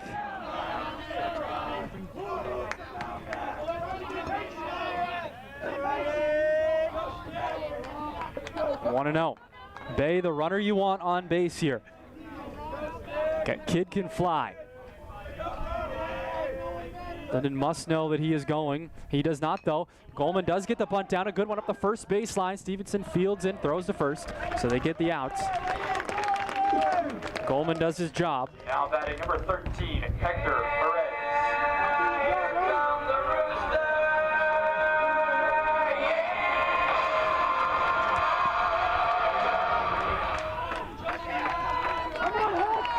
Hector Perez, the batter. He's 1 for 3 in this game, a 2 RBI single back in the 5th inning when the Owls rallied. This one, it gets by, a wild pitch.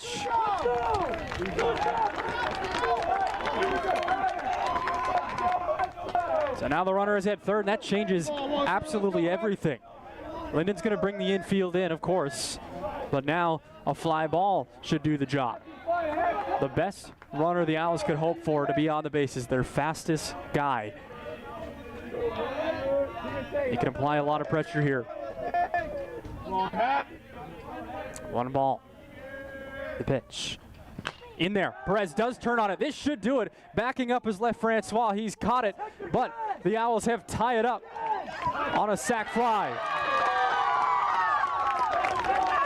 It's a little bit of small ball. They get the leadoff guy on. A sacrifice bunt. They appealed to third. He did not leave early, they say. And the Owls have tied it up 5-5.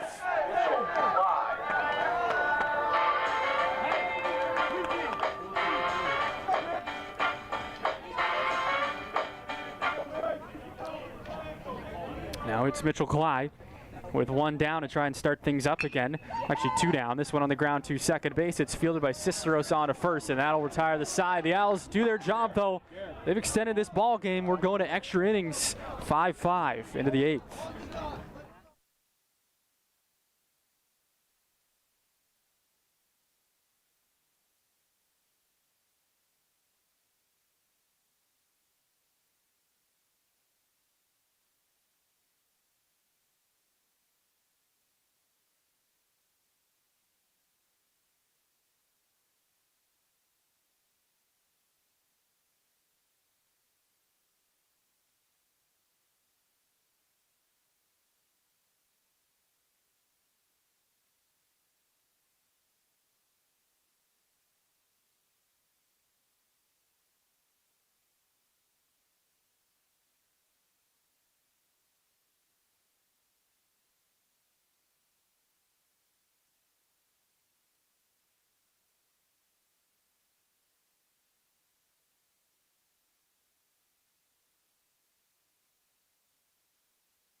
Cisneros.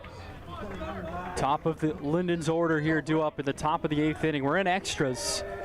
If you're just joining us, you've missed quite a game here as that first pitch is in there for a strike. For the second straight day, Lyndon down to their final strike, is able to come up with a clutch double and tie the game and then eventually take the lead, but the Owls manufactured one in the 7th to tie it back up at 5. Cisneros down 0-2. Here is the 2-strike pitch. Foul away.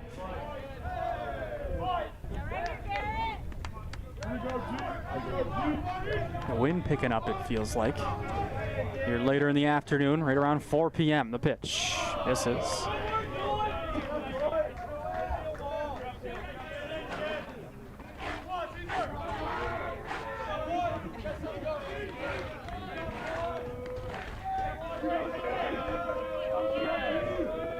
One ball and 2 strikes. Cisneros rolls over to first base. Maldonado sits on it, will pick it up and take it himself.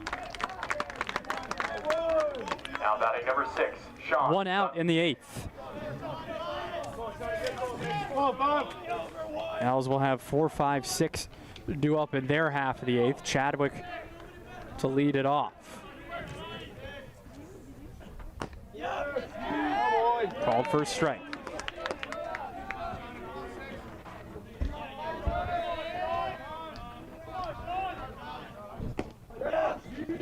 Strike 2. Chadwick pitching ahead into his 8th inning of work. 96 pitches. We got a timeout called here by Dunton. Step it out of the box. He lets the 0-2 go, read it well.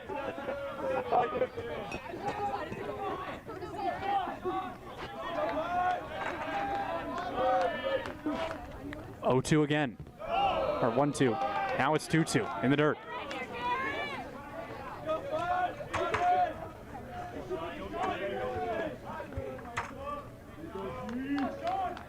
The pitch hit over to the 5-hole. It's under the glove of Brock Black again. Another tough hop for UMPI there. And it all started with that last inning. Dutton is aboard. Now batting number 15, Leon Tambriel. And you can't ask for much with a ball field like this in northern Maine. The frost heaves. Things are going to be uneven. It's just sometimes the ball appears to not bounce your way. One out here in the 8th. Ian Tembrell, who had the home run earlier in this game to make it a 2-1 lead way back in the 4th inning, I believe it was. Chadwick misses high. That was pitch number 100.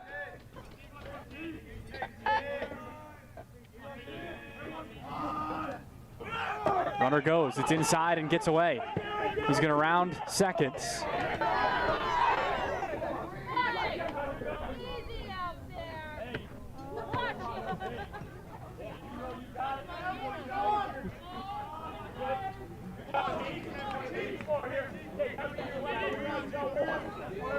Two and 0 to Tembrell.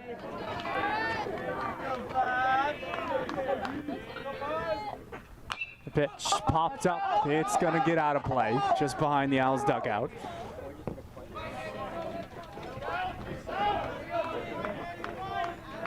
Two and 1. That's a good strike there.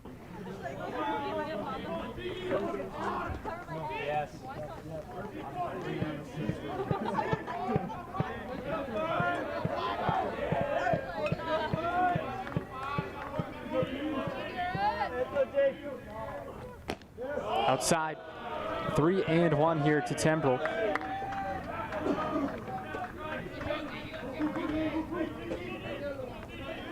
Chadwick in danger of walking here. Tembrell, although wouldn't be a bad guy to walk, one of their better bats. Here is the 3-1 pitch. It's in the dirt, ball 4. Runner is going to move up on the dirt ball.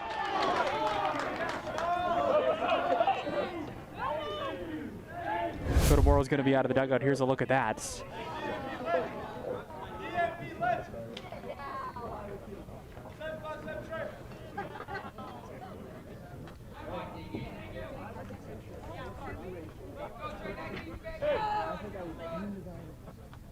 They're going to be at the corners with 1 down. Lyndon refusing to go away in this game, as they have all weekend.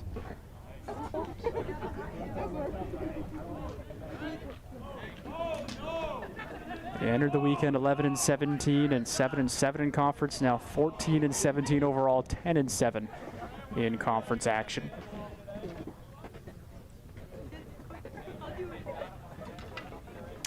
Umpire Bill Julie's going to go get Morrow.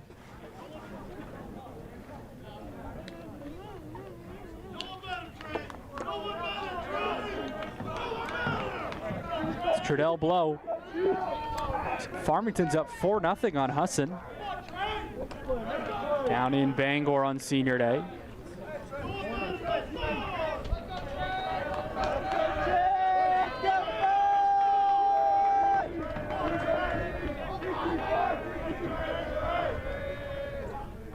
First pitch to Blow is a strike.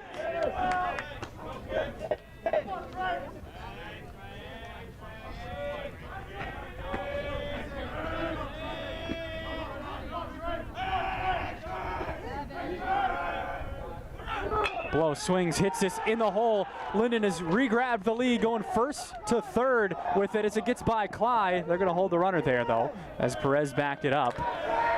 They trade places, first and third again, and Lyndon has retaken the advantage.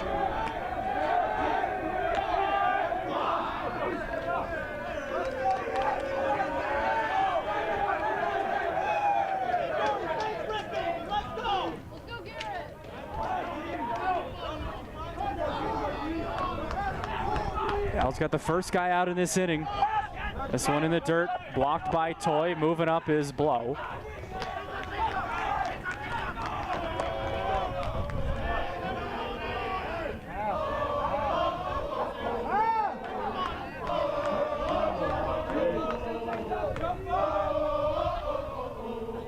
The pitch, foul away.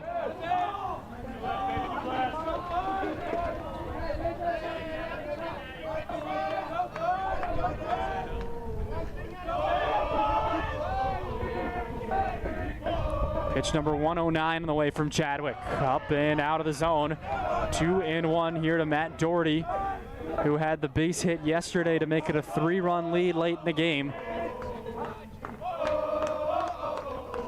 The pitch. He swings and hits this way back. You can kiss it goodbye. 3-run Johnson for Matt Doherty. And Lyndon leads 9-5 in the 8th.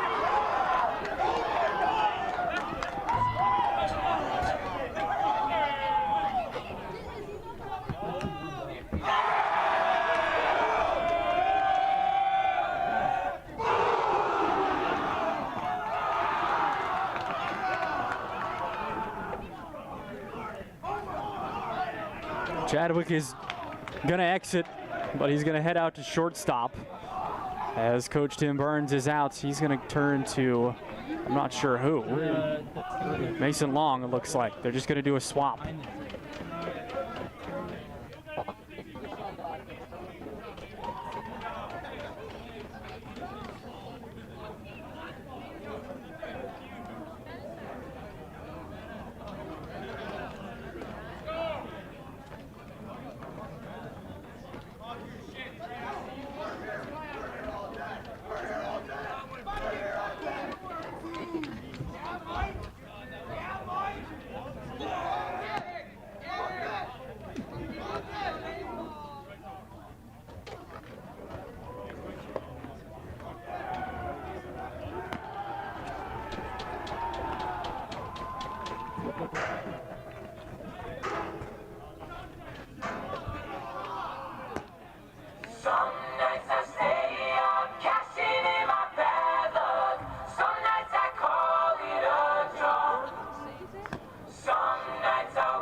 Mason Long will be the reliever for the Owls. Eric Hernandez Jr. will pinch hit here. There's a look at Mason's stats on the season. That one in there for strike one. A few limited appearances, 9 innings pitched, a 4 ERA. Come on, Turbo. 2-1. Long just trying to get out of this inning. The Owls have been stuck at 1 out for a long time.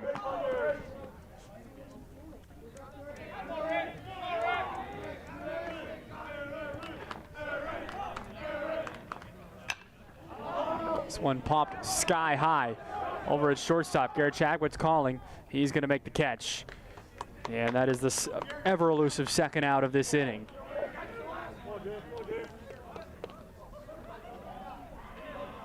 As Chadwick and Long just go trade places. Long to the mound, Chadwick back to shortstop.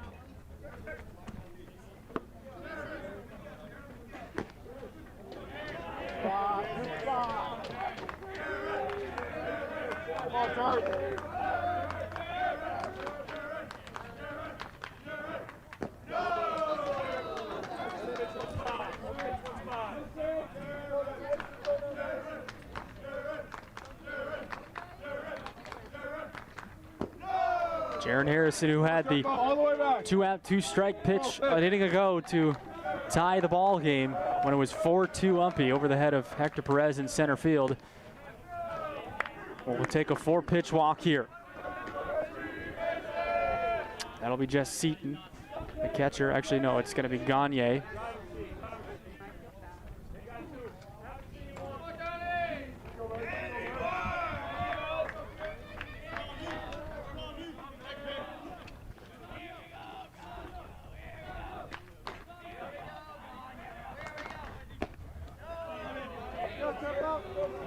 Come on, Turbo.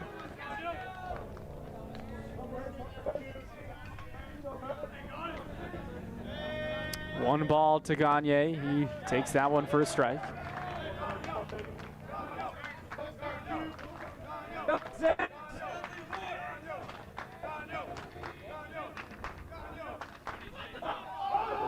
Long will step off and they throw it over there. He gets there anyway. Actually, I think it was a balk. Wouldn't matter. There's another look. I think he had made a move to the plates. Yeah, he did. Absolutely a balk. Well, he got to second anyway.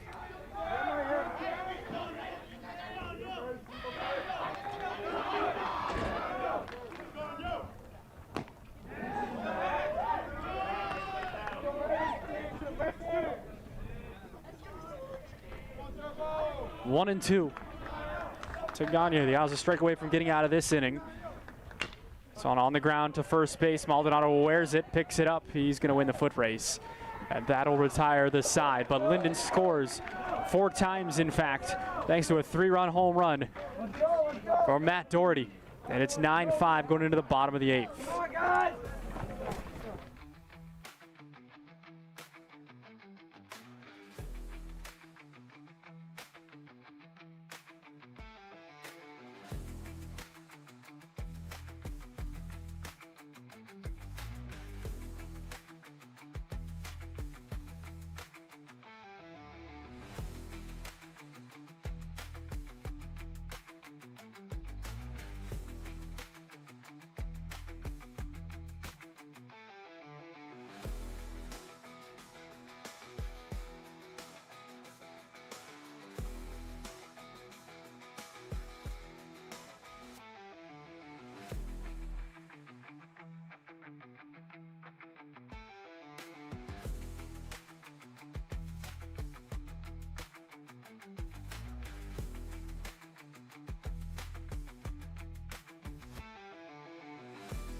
Now batting number 5. Garrett Chadwick will lead off this bottom of the 8th inning, a 4-run lead for Lyndon. 9-5. That's what I've been working the last couple of days this weekend. 9-5. Here's the pitch. Chadwick fouls it. Gonna get out of play just barely on the roof of Lyndon's dugouts. For strike number 1.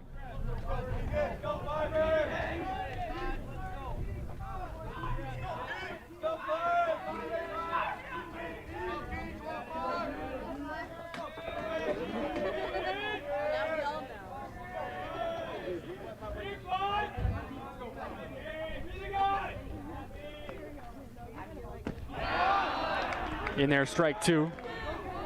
Curveball from Stevenson into his 3rd inning of relief.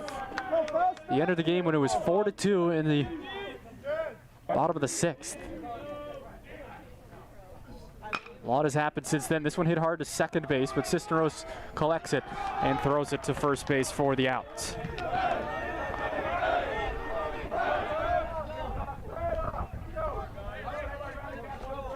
Now batting number 27, Brock Black. Come on, Brocky.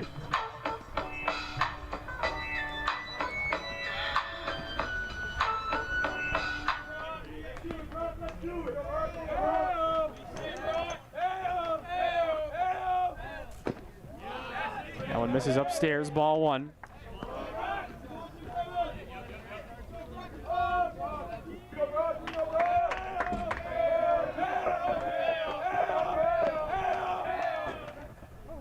This one hit hard to center field, dipping fast. It is down. So a 1-out base hit for Brock Black. Diego Maldonado. Now the batter. 4, Diego Maldonado.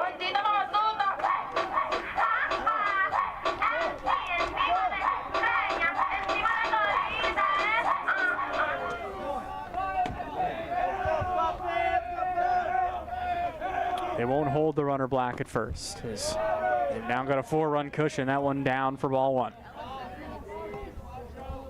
Aiden Toy is on deck.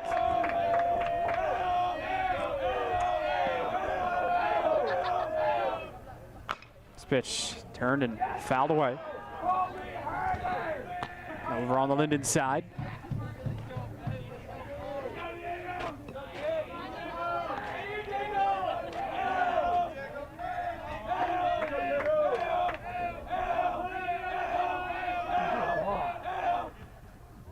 Pitch, nice pitch, as he got Maldonado to look silly at a curveball there.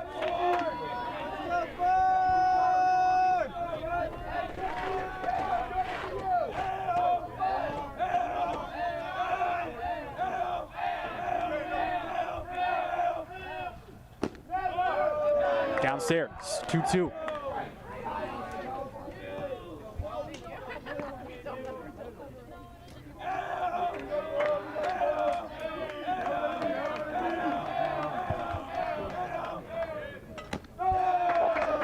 High and outside.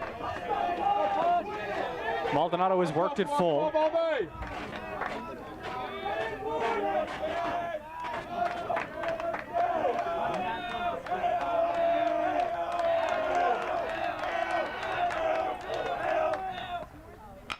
This one, a chopper to second base, picked up, and a flip on to first for out number 2.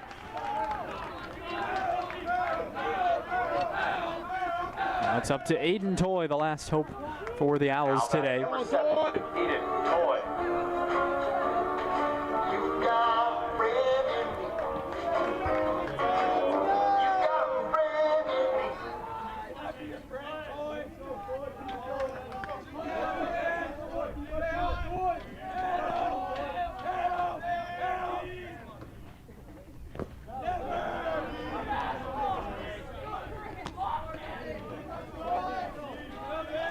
Come on, 7, let's go, Toy. Let's go, kid.